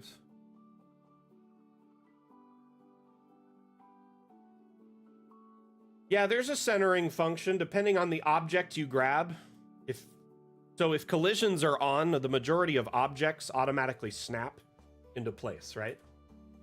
Or you can hold control and they'll snap into place depending on the grid. So I actually have been building this map by hand off grid, so it's not really centered on it. Does that make sense? I actually didn't do myself any favors. So sometimes you do have to do things by hand.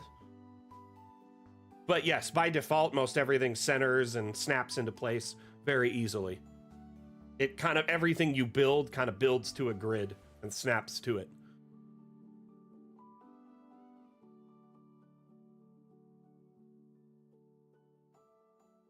Swamp, there are quite a few on the workshop. There's some sci-fi ones and stuff like that, but you probably, I mean, just searching floor may be hard to find just everything you need. Like here's a sci-fi floor, white metal floor, sci-fi.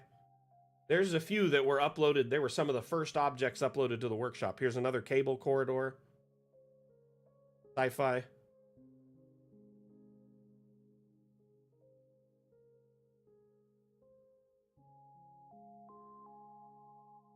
Elevated, hey, whatever works for you. Dungeon Alchemist is designed to be the ideal map maker for almost anyone. You know, you can quickly generate entire environments and maps in moments. You can spend hours building maps by hand, custom like I do, or you can go download maps from the workshop to save time. Or you can download maps from the workshop and then use them as a basis for your own maps.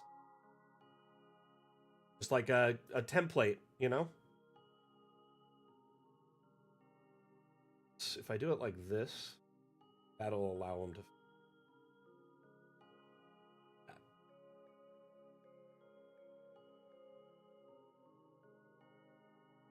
Thinking I'll put like a something here, like a tree or something. I need to fill in a lot of.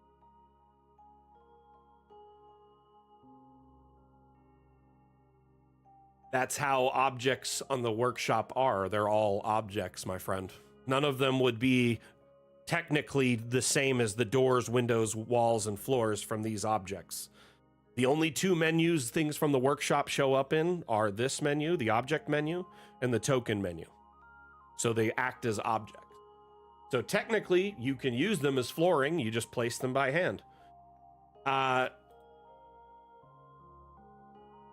So you wouldn't be able to generate none of the objects from the Steam Workshop work in the generation tools, and there's a reason for that. We don't own the licensing to any of these assets. The ones created by hand are the ones shared like third-party Creative Commons. So it adds some ethical issues if we add them into the room generation or other tools, right? Where it'll just work with the floor tooling. So everything from the workshop has to be placed by hand as it's an object.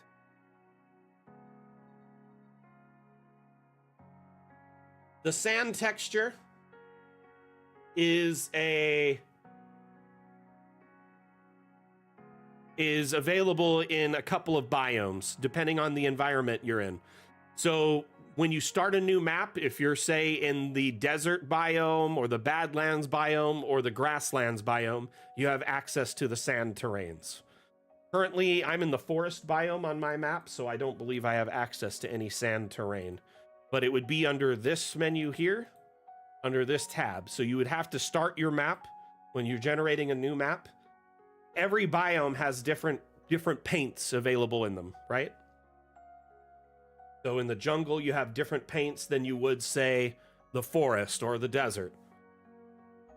Hey, Lauren Zader, welcome back. How you doing, buddy?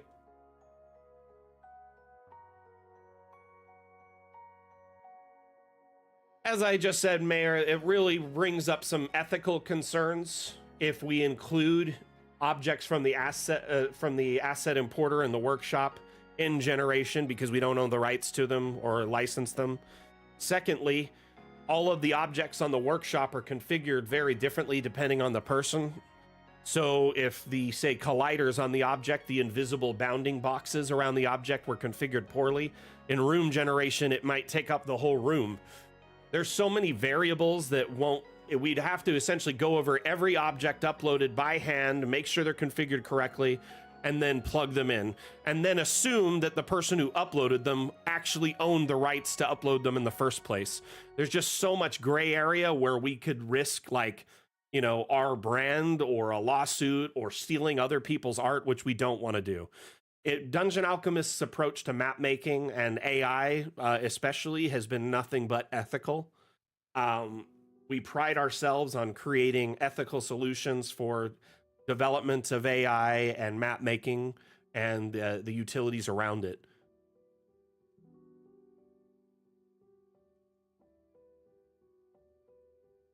Tabstar, is there a way you can make them accessible?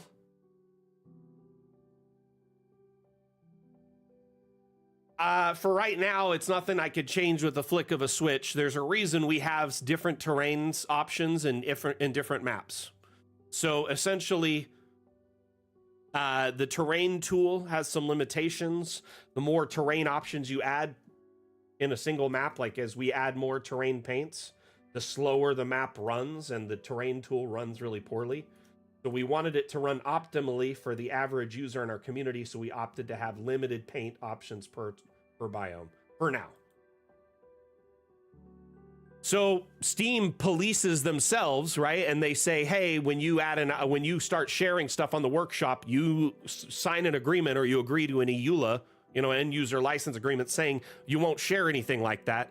And we have some moderation tools and users can report things, but man, it's like a wild, wild west on the workshop for the moment right now. Because more often than not, I mean, when it's mods, people will copy other people's mods and make subtle changes. People will, when it comes to our assets from the workshop, people will find assets from third-party sites and upload them without crediting the original creator. And often that creator didn't own the license rights to the original asset in the first place. I spend a lot of time 3D printing and downloading 3D assets, and it is crazy out there right now because of that. Like an artist will make a model from scratch, but it's based on, say, the Infinity Gauntlet from Marvel. They don't own the licensing or the rights to the Infinity Gauntlet, but then they made it from scratch. So they think they own it and they upload it. But reality, they could get a copyright strike or a cease and desist for that. Does that make sense? Then someone in our community will take that and then share it on the workshop, and then Steam will either flag them or someone in the community can report it. At that point, yeah, it's the onus is on the end user to make sure they're not uploading anything shady.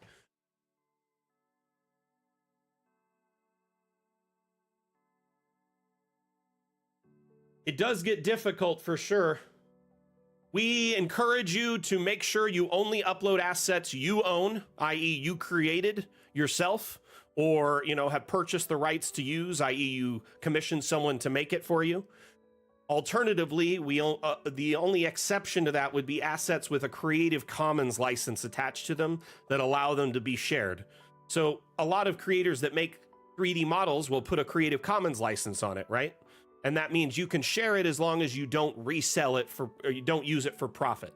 So as long as there's no profit involved, they're fine with it. But yeah, you get it. It's a boondoggle, man. It's a mess. And I'm sure Steam does their best to police it. And by them putting the end user, agreement in there, they cover themselves. If, say, the mouse comes in and starts striking people in mass, or some other company, then they're protected themselves. Does that make sense?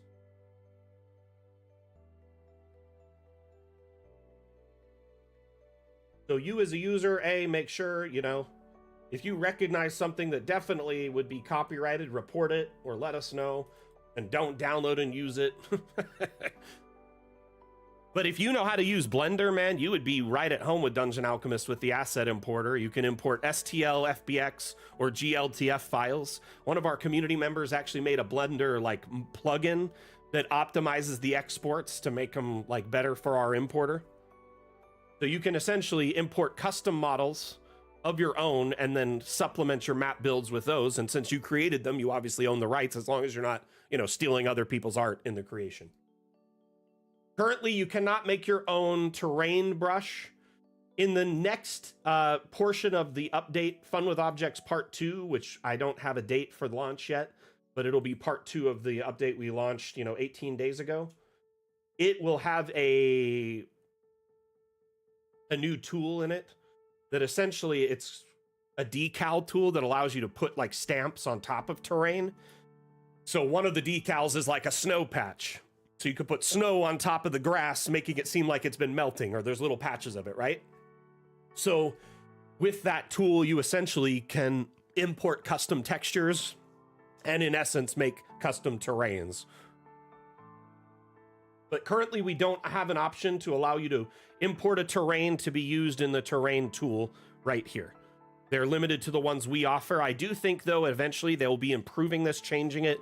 Who knows? Maybe offering an option to import your own, or maybe allowing every terrain option in every biome, so you're not limited to just a handful per biome. When you import assets using the asset importer, it's local, and you can decide to keep the asset local and never share it or publish it on the workshop. It's all a local tool. So the assets can be kept 100% local, or you can decide to share them. Here, let me save a couple times and I'll show you.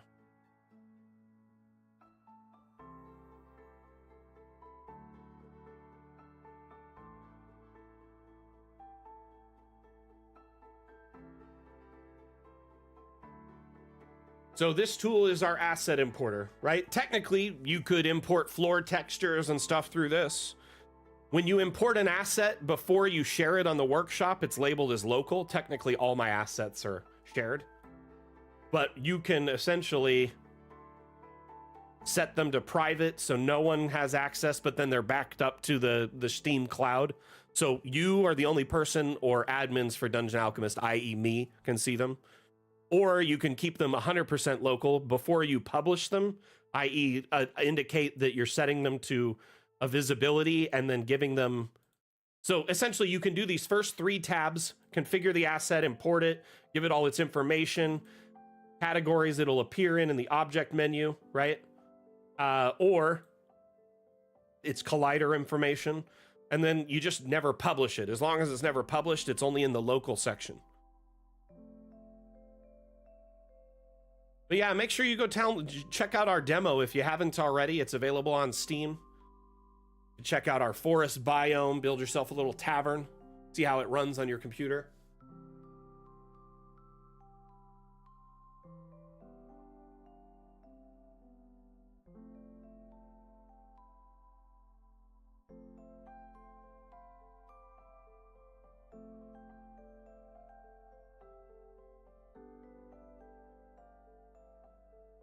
But essentially, You can make custom floor tiles using the asset importer as long as you have the ability to make like 3D files. Or you can make custom floor tiles using the abstract objects as long as you have the ability to edit images.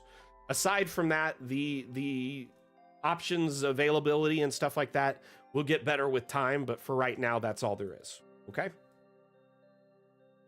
Deciding if I could cram in one more grave there. So it's like almost over lined with that one. But I kind of like leaving these spaces.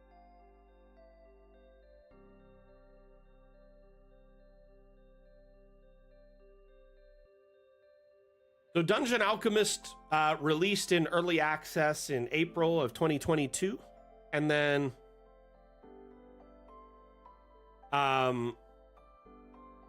we've been, slowly adding improvements, hot fixes, patches, and major updates roughly every, 4 to 6 months on average throughout the, development of Dungeon Alchemist. So our most recent update, Fun with Objects Part 1, launched on the 10th of July. Fun with Objects Part 2 will be our next update. Will include more object-related interactivity, functionality, manipulation, etc. We're hoping to include things like the ability to rotate an object on any axes, selecting objects as groups and moving them, creating custom groupings of objects called variants, saving them as a stamp and moving them between areas on the map, or even copying and pasting them between maps, sharing that grouping of objects on the workshop so other people can download it and use it. The next update, that's pretty much all I can say for right now. Because I know it's a part 2 of the first portion of the update, I have a good idea of what the part 2 will entail. The problem is they don't 100% know if they can get those features working correctly. So it's a matter of them figuring that out first.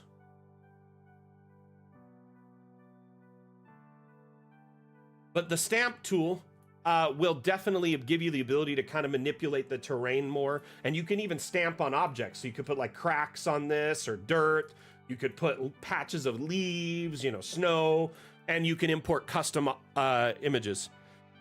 Eon, our roadmap is available on, if you Google Dungeon Alchemist upvoting. Unfortunately, I can't share links on TikTok, or I would. But it shows that our upvoting is a combination of our suggestion board and our roadmap. So you can see what we're currently working on and what we have planned out.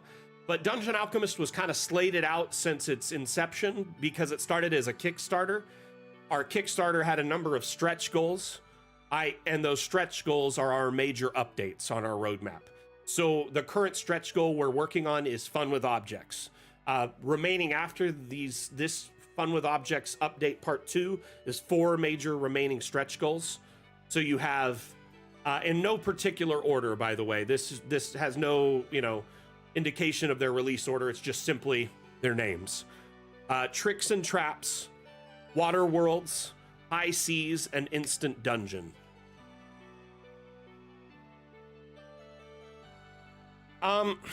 So our upvoting, it's a third-party site where we host our suggestion board and roadmap. I believe it is available. You can see it on our Steam. You can also get a link in our Discord.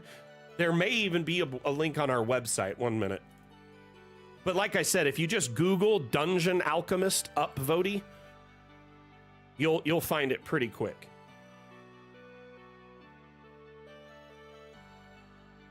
Here, I'll share you what you just need to copy and paste. I wish TikTok allowed us to share links. On all our other platforms, we can share links, no problem. TikTok has to be the difficult one.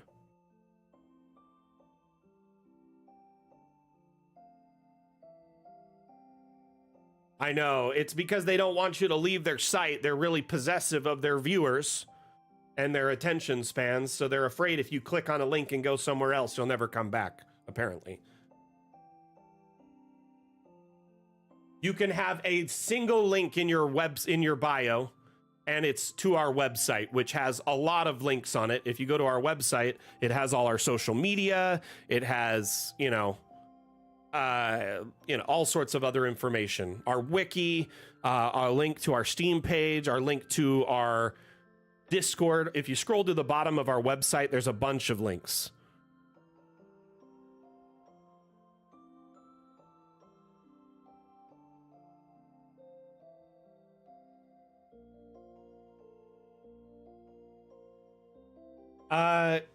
That's awesome, Eon. Thank you for the support. I appreciate it. Much appreciated.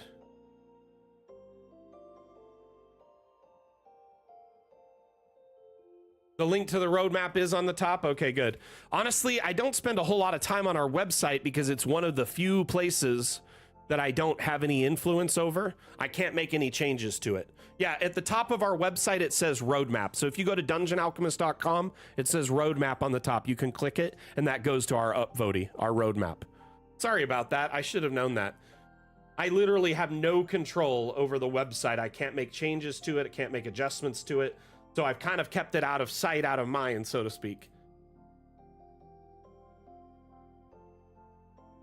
That's something that Wim and Carl manage.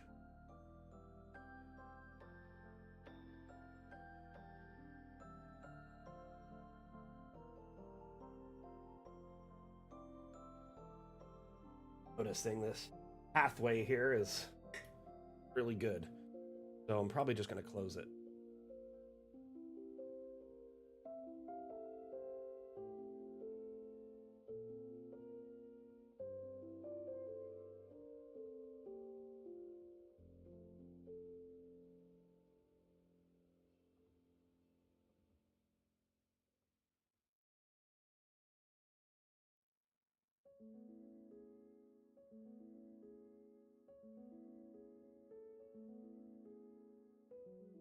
Our team is very small. We're an indie team of around, I think it's 10 people last I checked. So I am the community team, an army of one, so to speak. And then we have our devs. Let's see here. We've got our lead dev, Carl, and then our lead artist, Wim. We've got Quentin, another dev. Let's see. Pietro, or Pieter is another dev. Our like GUI and like graphic effects artist Kenny also does some development, and then we have a couple of artists. I think there's like 3 artists, and then a couple administration. That's it. Very light team. The majority of our team's in Belgium.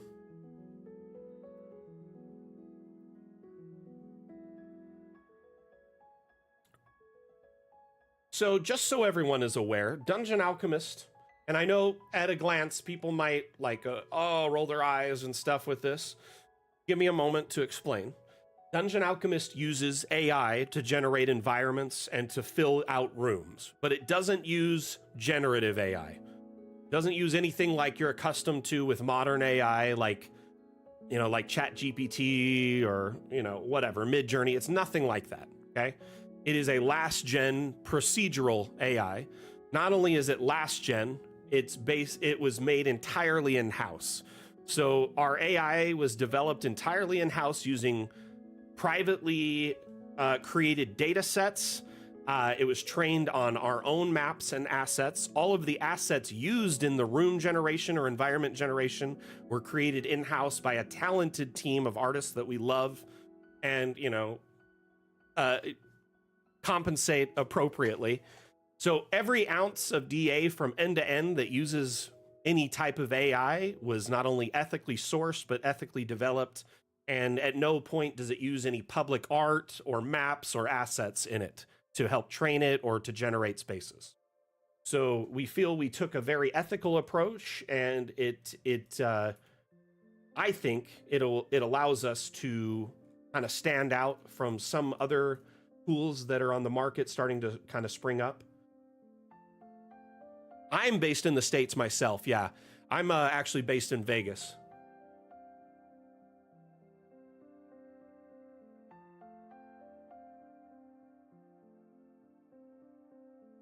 I will say this, if you're trying the demo today, one thing I will say, there is a known bug right now in the current build, and our lead dev is out of town on vacation because we just pushed out the huge update and then like 2 weeks of patches. And this bug was only discovered like the day before he went on vacation. So if you're new to DA, just keep this in mind and I'll educate you on the bug and how to fix it, okay? Whenever you load a new map the first time, you can just hit escape and click settings. And for some reason, this unsticks the bug and fixes you up. You're good to go. But there's a performance issue where you get a major drop in frames until you do that. I don't know why it's happening, and our other dev team is looking into it, researching it, but I think they're gonna need the lead dev to figure it out, to get it all sorted. So for now, it's a quick fix, a couple of clicks. So if you're noticing that DA is running a little sluggish for you, or you're dropping frames when you first load it, on any map, the first time you load the map, doesn't matter if it's the first time or the 100th time, make sure you just go to settings and then exit right out. Let me show you what I mean, though, is this is very much a prevalent issue, even for me, and I have a very powerful computer. Let me open up my Bastion. It is a well-deserved vacation. They worked really hard in the run-up to the launch. Dungeon Alchemist uses a combination of really all your assets because it uses GPU, CPU, and your RAM extensively, depending on how many assets and lights and things present. And then additionally, you know, how many active animations, how big the map is, lots of things present can affect it. Ultimately, the more powerful your machine is, the more elaborate and large your maps can be. So notice here really quickly when I open this map, okay? I'll do it again just so you could see. Look at the lighting here. Look at the FPS. We're at 40. I already fixed it. I'm going to load it one more time. Right when I load this map, yeah, escape and settings, and then just go right out of settings. I don't know why this is happening, and it's way above my pay grade. The devs will definitely fix it when they get back. Look at the map, though. It looks dim. I'm getting 5 FPS, 7 FPS, right? It's very slow to access the menu even and scroll through it. But the second I do it, it lights up, everything gets bright, and then my FPS just jumps up. I swear I noticed this was happening. I'm like, what is going on? My map's fine, or it's really slow, and then I open the menu and it's fine. I made no changes whatsoever. You know, Mayor, unfortunately, because we're in early access, Dungeon Alchemist is only using a single core at that multi-thread or hyper-threading at some point down the road, because it'll be a massive boost in performance and for everyone in our community. You know what I mean? But so the bug, to me, how it works is it seems like Dungeon Alchemist is defaulting to a higher setting until you open the settings menu, but it's defaulting to that setting, but not observing any of those settings parameters. It's acting like all of the lights are turned off, but it's at a very, like, ultra quality. Don't know what's going on. Hopefully the devs will sort it out as soon as, or, you know, as soon as Carl gets back, it'll get sorted out.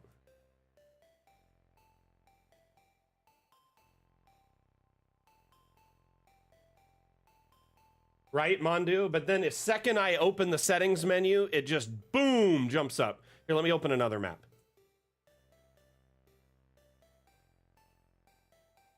Anyway, I'm trying to make sure everyone in our community is aware of this bug, because if you're running into the issue right now with performance, you're like, why is DA running so slow since the new update? That might be the issue. And it's a really simple fix on your end for now until we get everyone back into the office. But like right now, this map, not a huge map, right? Go to settings, look, I'm at 30 FPS. The lighting boosted, and now I'm double, 60 FPS. You kidding me?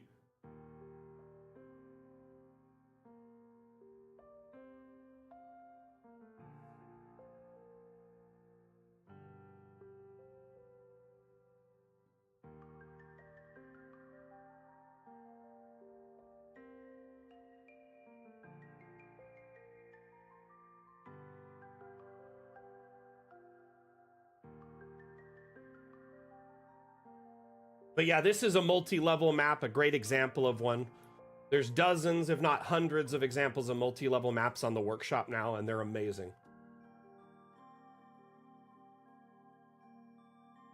So because of the size of this building, it does have a flat top almost no matter what. But there are over 60 roof types available. round and flat options. So you have like some wooden options, metal, different tiles and things like that. By the way, it'll make different separated roofs over each room space. Oh, this roof. So each one of these could technically have a separate roof, each room, if you wanted to. Each hallway, technically, but if they're all the same roof, like if you have the same roof all the way across the top, they'll merge into a single roof. To go up and down levels, you can push the up and down arrows on the right side in your map, or you can use the plus and minus keys as a hotkey to jump between levels.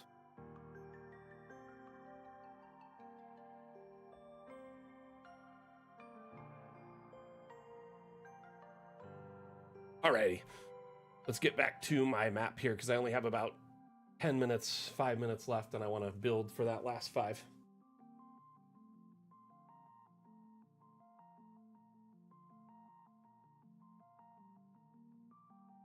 It feels like it defaults above the maximum, but then none of the lighting is present. It looks like low lighting, but way above maximum graphic settings. It's like really awkward.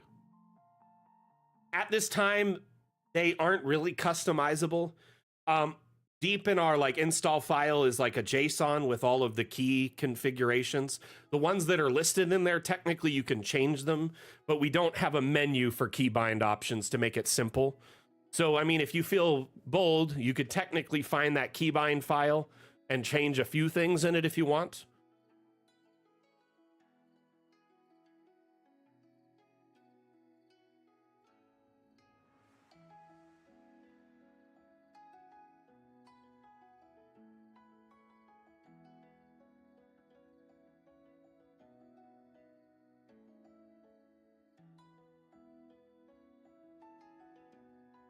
Man, I put in a lot of graves today, actually. I'm feeling like really happy about the progress today. This section's filling in really nicely. Hey, for sure, Mayor, and feel free to swing by any of the streams and hang out. If you got any questions, you can always tune in and ask me, and I'll do my best to provide you assistance.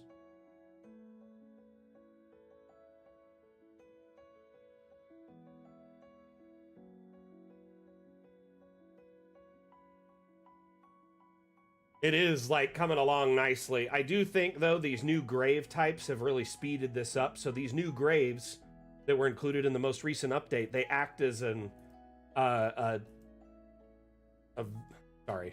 variant. So whenever you press tab, they're a different one. Whenever you place one, they're a different one. There's like over 600 variations of graves. So it's going to be very hard to find 2 of them that are identical.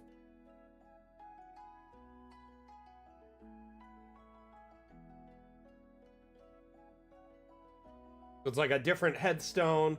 Hey, maybe I just want a different piece for this one, or maybe put one on there that's this. Maybe delete that one there. You can just change them up really quickly, and the headstones are almost all differently. And notice none of the headstones have a cross on them because we already had plenty of crosses, which people were kind of like confused about because in tabletop games like fantasy settings, usually Christianity isn't a thing unless you homebrew it in. So essentially, these could be non-denominational, any deity you want them to be. Hey, cool, Mayor. I'm glad you joined the Discord. We're able to find it. Thank you for hanging out with us on the stream. And yeah, the Discord is a great place to get support as well. In between streams, you can spin up a thread in our questioned forum or a support thread in our support forum.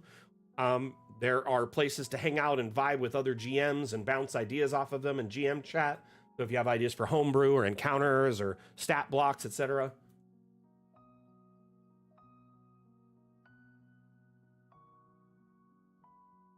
I know it isn't just limited to Christianity, but that's kind of the big one that it's tied to. So that was the main reason that I brought that up with Wim, is like, we have lots of graves, but the majority of them are all crosses, which I don't know if there's a single deity in like the pantheon of D&D or Pathfinder that uses a cross like this. Is there one? I may be incorrect.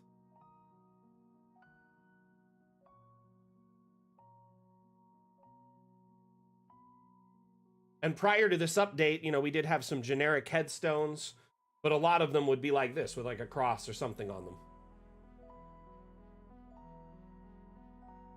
Granted, Atlam, that is a generalization on my point, my bad. Realistically, I'm just trying to point out that there is like tons of them with crosses and very few without.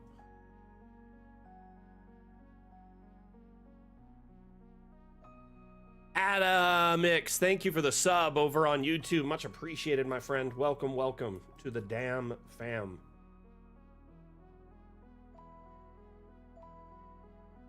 So I guess that's kind of the point, is we had some like people bring that up, complaints, not necessarily complaints, more like just suggestions, concerns. They're like, hey, it would be great if there were more optional denominations that weren't necessarily tied to anything and could be whatever you want.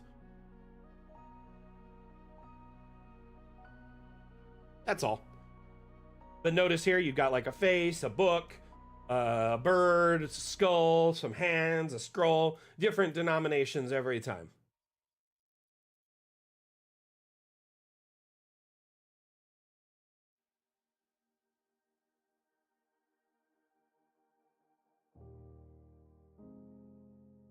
What are you trying to accomplish, Swamp?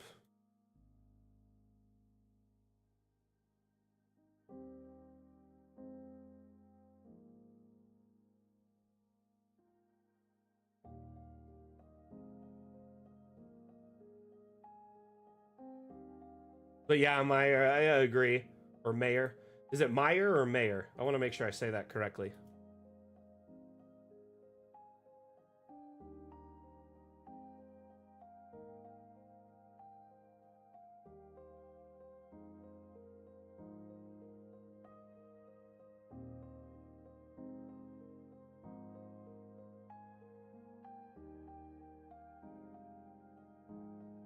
Mayor, like John? Gotcha.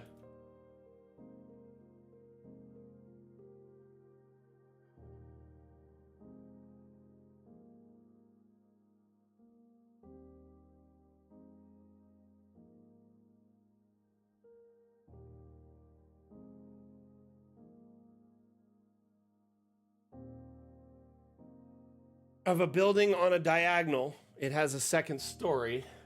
Need to get to the second story, but I have built a weird little triangle outcropping. Huh.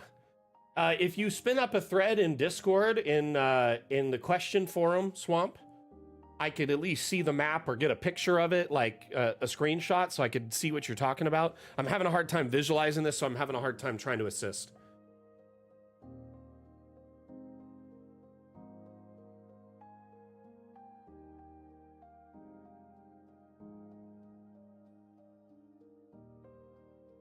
So I think the only way to do stairs at that angle is if the roof itself is at, or the building itself is turned to that angle.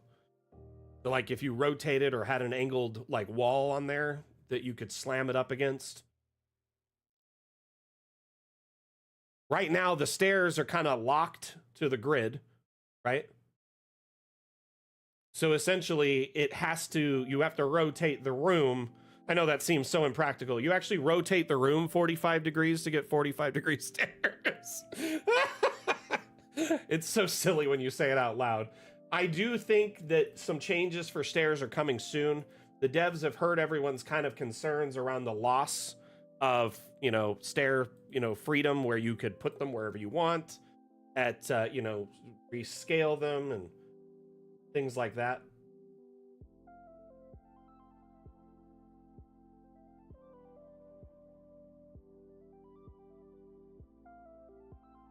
Save work.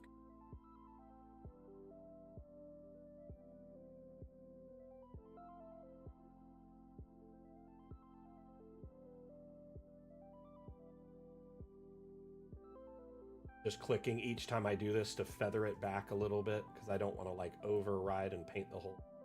Like you could paint it in a long streak, but I find clicking just on these little outcrops a little bit more.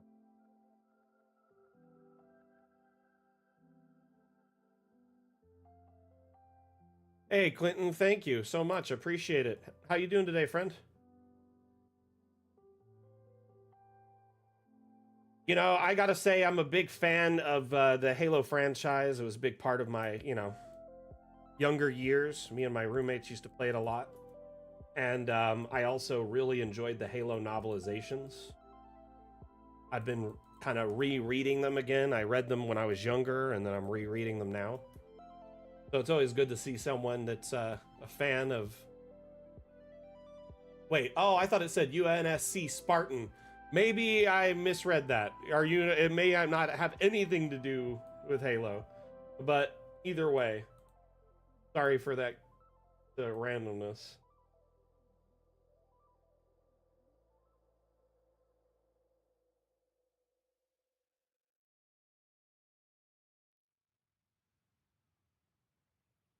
So, like, I told the devs about everyone's concerns with the stairs, and like, Carl was like, "Well, I can't change it this close to launch, so there's not much I can do."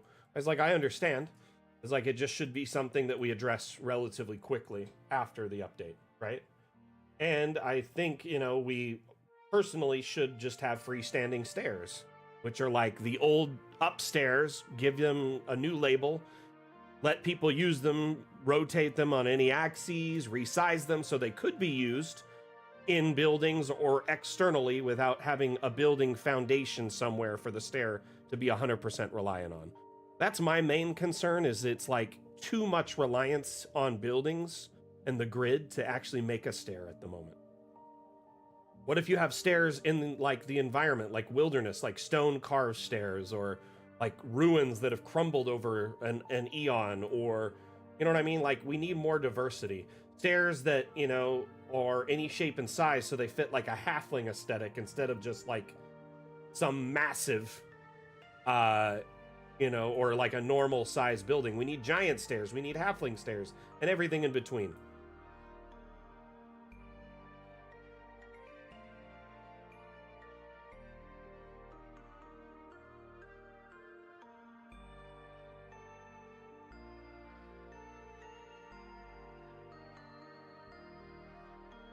Caillou, have you reported it in the Discord, my friend?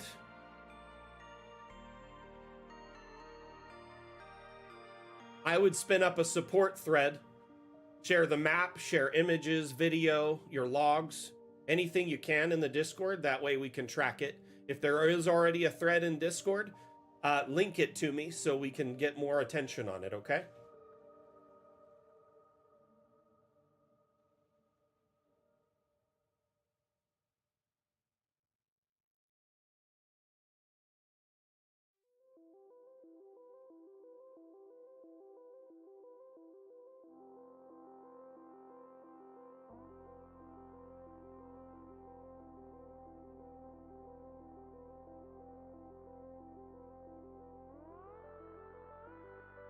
I am multi-streaming on like 6 different platforms right now, Mayor. I'm live on Twitch, TikTok, Twitter, Facebook, YouTube, on 2 different versions of YouTube. Actually, we're portrait and landscape on YouTube, and then we're also, we were live on Steam until it crashed.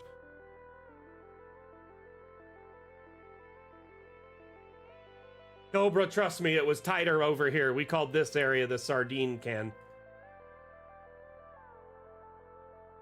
Sometimes people just can't afford a plot, and so they get what they're given. You know what I mean? My headcanon around this environment, this massive cemetery, is this community has a large amount of reverence for death, right? They have a lot of respect for the dead, and everyone in their community is given a grave, right? That's something that they're given for free. However, it's up to them, their family, friends, to dig and prepare the grave after their death, before and after their death. So depending on people's abilities, money, friends, family, they may have gone, or maybe there just wasn't anything of them to remember. They may have gone something simple like a columbarium or a vertical grave, or they may have just, dug a simple grave.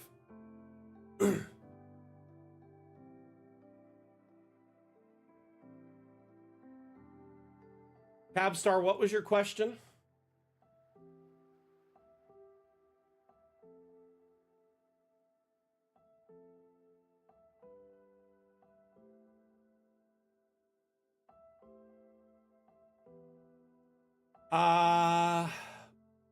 Krita, how to get to the top layer of an image and turn it into a paintbrush?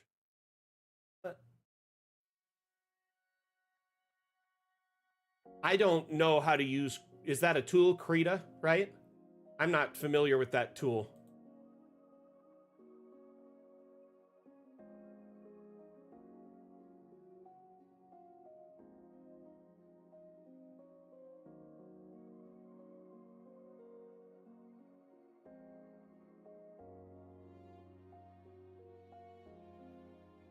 Yeah, technically. So you would use your image editor and then you would import the image onto one of these like abstracts, these blank disks. So you could put an image into it. So here, let's say I wanted to make it a magic circle. I just insert an image of a magic circle, which this one was custom made. Maybe I wanted it instead to be here, a helix shell, which I've used in another map. Or if I wanted it to be a measuring tool, this is a great little, you know, it could be everything you want it to be, anything you want it to be.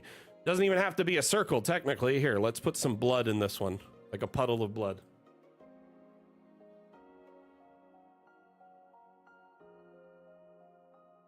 So essentially you would insert like a PNG into this and then it becomes a custom, you know, a custom, I guess a texture that you can put on your map.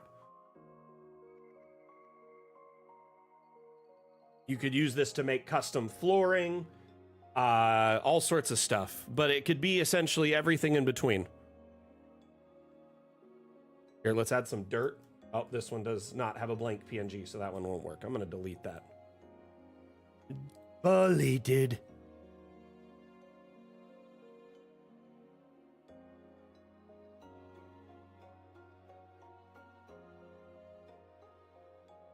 When you save an image as a PNG, it can have a transparent layer around the outside edge. So the center portion of the image is just the highlighted portion while the image is still technically square. Technically, this is the decal beta. We'll have a whole new tab in the next update that'll show decals here. It'll come with a bunch of decals, you know, leaves, sand, snow, textures, symbols, and then you can also insert custom PNGs into that and use them as textures.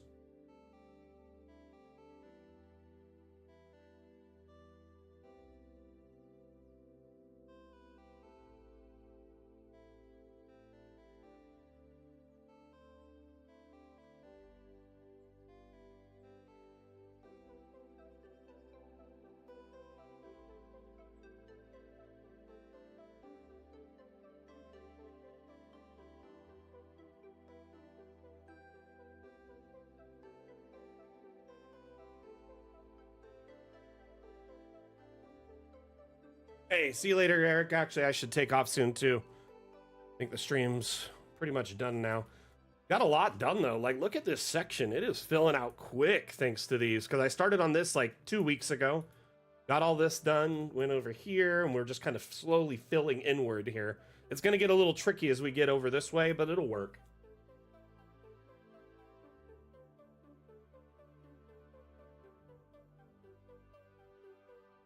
All right, everyone.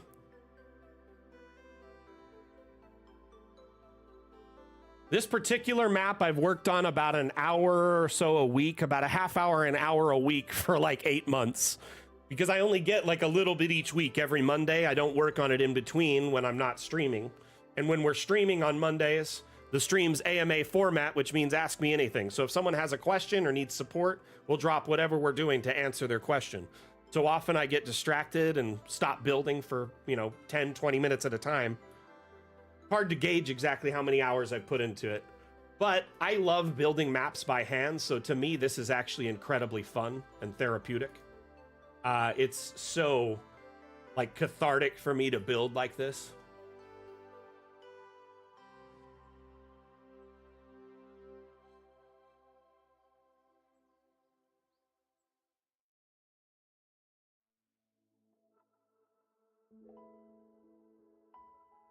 Hey, Chris, great to see you too. Yeah, this map has evolved from quite a bit. I mean, it started over here in this corner, right? Just this little entry, and then it's evolved. And I didn't really have an idea for the layout in my head. I've kind of just, freestyled it as I go. slowly evolved a bit over time. Still needs some work here and there. Like I noticed this fence needs to be extended all the way over to the caretaker's cottage. Over here is, this corner is actually my favorite right now. This is the caretaker's cottage. This guy kind of digs all the graves, helps maintain all the plant life.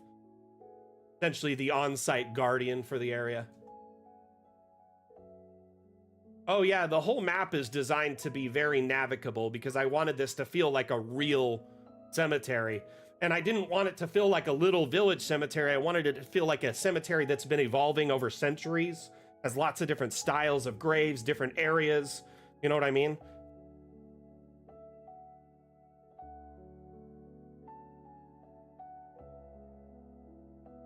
What does she say about it, Cobra? Sorry. Hey, Yuna, how you doing? So I think next week I'm going to keep continuing this kind of pattern as we go down and keep adding graves more and more. And then eventually I'm thinking it'll have like a lot of these little kind of weird elbow bends like this all the way down. Yeah, I mean, exactly. And that's kind of the point of that stuff, right? If I think we all live very like stressful lives nowadays in the modern era, like, first off, we're constantly like expected to be like hustling and making money to survive and, you know, getting ahead in this, you know, like it feels like we're running on a treadmill constantly. Just anyway, there's that. And then, you know, you work really hard, you have your family life and, you know, all of your other commitments. I think a lot of hobbies have been turned and kind of into like a hustle, right? Where they've been kind of ruined. I do think everyone should have hobbies that are just for fun, that there's really no point like monetarily, except for, you know, it's just for you to enjoy, right?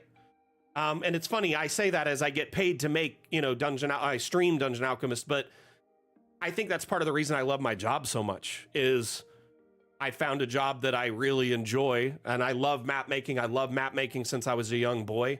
Since I could learned about drawing maps on graph paper, I've been making maps. And I've made maps in tons of different video games, and so I get that vibe. Like if you find an art or a hobby, whether it's stacking rocks or, you know, cleaning up trash or, you know, riding a motorcycle, you know, find your passion, follow it, and, you know, use it to keep yourself level-headed and, you know, thriving.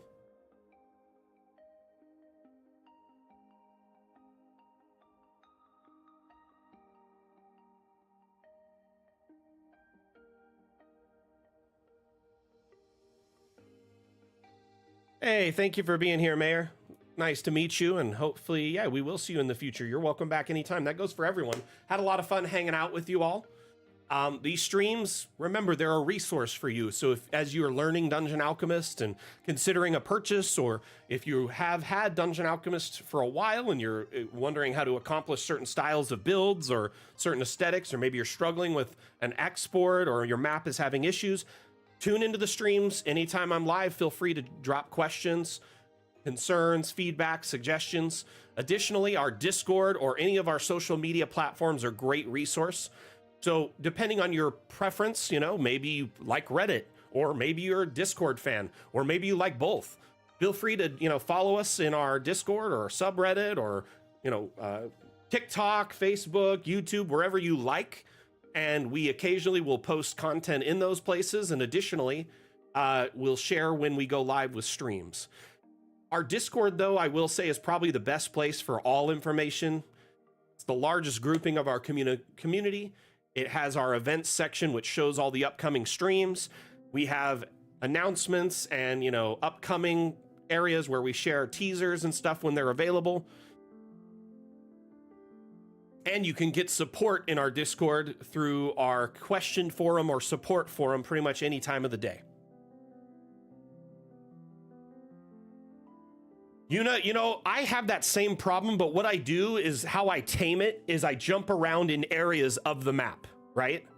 So I'll be like going this direction and then I get bored before it's even done. And then I'll just jump over here and do this section, or I'll start doing some footpaths or start doing some, you know, different fences. So instead of just doing graves over and over again, like the repetition kills me, I jump around a lot.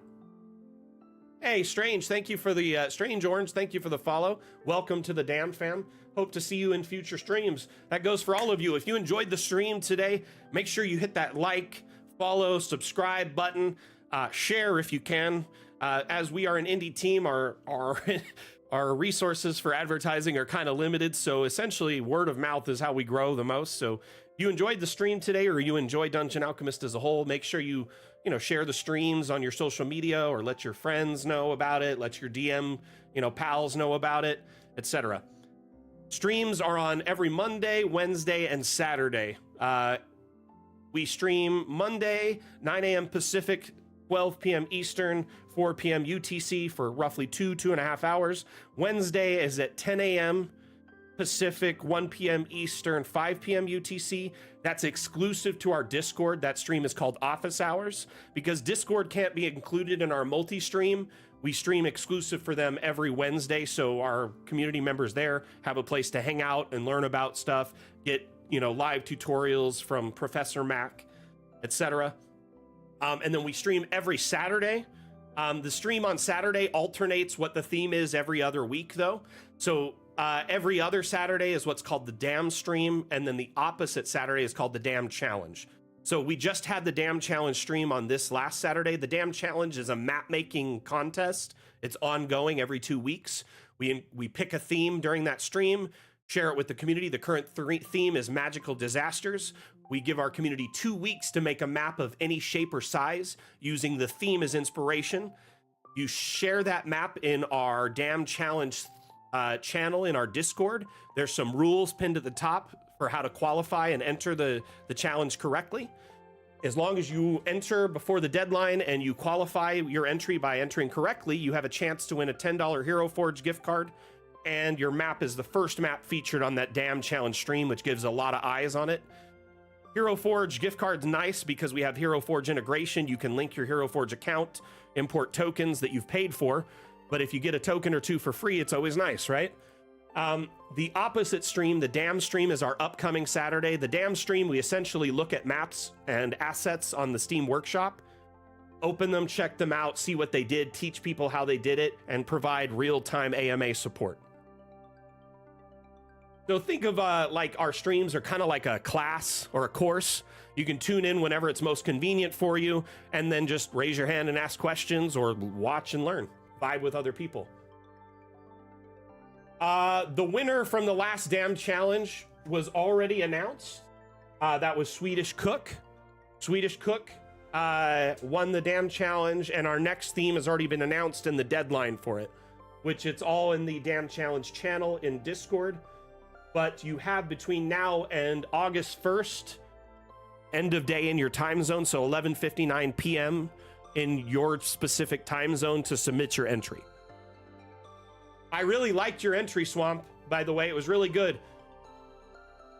You really did really good job with Succumber. And like I said, I was impressed with how you took the flat, skylights and whatever and made that nice kind of angled roofing that you patched together. It looked really good. Sorry I couldn't stay long at your stream. I was watching on mobile, kind of just watching while I was getting ready for dinner. Anyway, thank you everyone for tuning in. We got to wrap up the stream. So thank you everyone for being here. Had a lot of fun. Whether you were actively chatting, whether you were just kind of lurking in the background, silently watching and learning like a damn ninja, or you were one of our amazing moderators helping out today by keeping chat in order and sharing links and whatnot where appropriate and providing support for our amazing community members. Thank you all for being here. Appreciate you so very, very much. We're going to run a short Dungeon Alchemist themed ad, and then we're going to wrap up the stream. Remember, this is a Dungeon Alchemist ad, so please don't disappear because it's really funny and cool, and I enjoy it. I actually helped write this ad, so I'm very proud of it. Be right, Bacon. You stand before the long, dark road to the fabled realm of Doyak Ta, and before What do we see? I don't know, a goblin. I kill him. But before she does, I, Gilliam of Firth, demand to know the goblin's name. Hi, my name is Woblin. do you live there, Woblin? I don't think that's relevant. Well, but I, Gilliam of Firth, demand to seek the goblin's abode. Clever. Find family. Kill entire bloodline. I like it. Seriously, we're doing this? Okay, well, won't be needing that anymore, will I? Ever get caught by your players with your pants down? Dungeon Alchemist lets you create wonderful maps for any encounter in seconds. Oh, Woblin, that's a very impressive cheese collection you've got there. Yeah, it is quite impressive, yes. But you know what's more impressive? This map I have To the fabled realm of Goyak-Ta. Please take it and leave. Close the door behind you. Mr. Woblin, I cannot help but notice that you have a secret tunnel underneath your cabinet. Care to explain? Download Dungeon Alchemist, the AI-powered mapmaker, on Steam today. You stand. Alrighty. Thank you, everyone, for tuning in for the Mapmaker Monday stream and for watching our lovely ad provided by the amazing team at One for All / Deerstalker Productions. You may recognize them from their skits, One for All. They do really well on social media and YouTube, TikTok, Instagram. Very funny group. They've done a couple ads with us. We're hoping to do another ad with them in the future. Just absolute pleasure to work with that group. Anyway, I'm sure that ad was relatable because many of you have probably dealt with it firsthand where your players threw you a loop. You had all this session prepped and then they're like, no, we actually want to go here instead. Anyway, that's exactly what that ad kind of feel is. It's relatable in that regard. We need a new ad though to demonstrate multi-level and roofing, don't we? Hopefully just as funny as the previous ones. Anyway, thank you everyone for tuning in. Again, my name is Mac, the community manager for Dungeon Alchemist. We'll see you next time I give a damn. Mac out. Bye.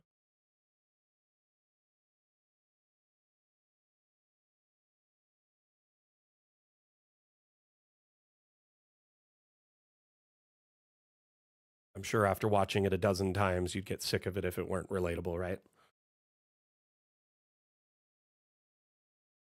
At this point, the ad's more like one of those nickel phrases where it's like, if I had a nickel for every time I watched this ad, I'd have like 500 nickels.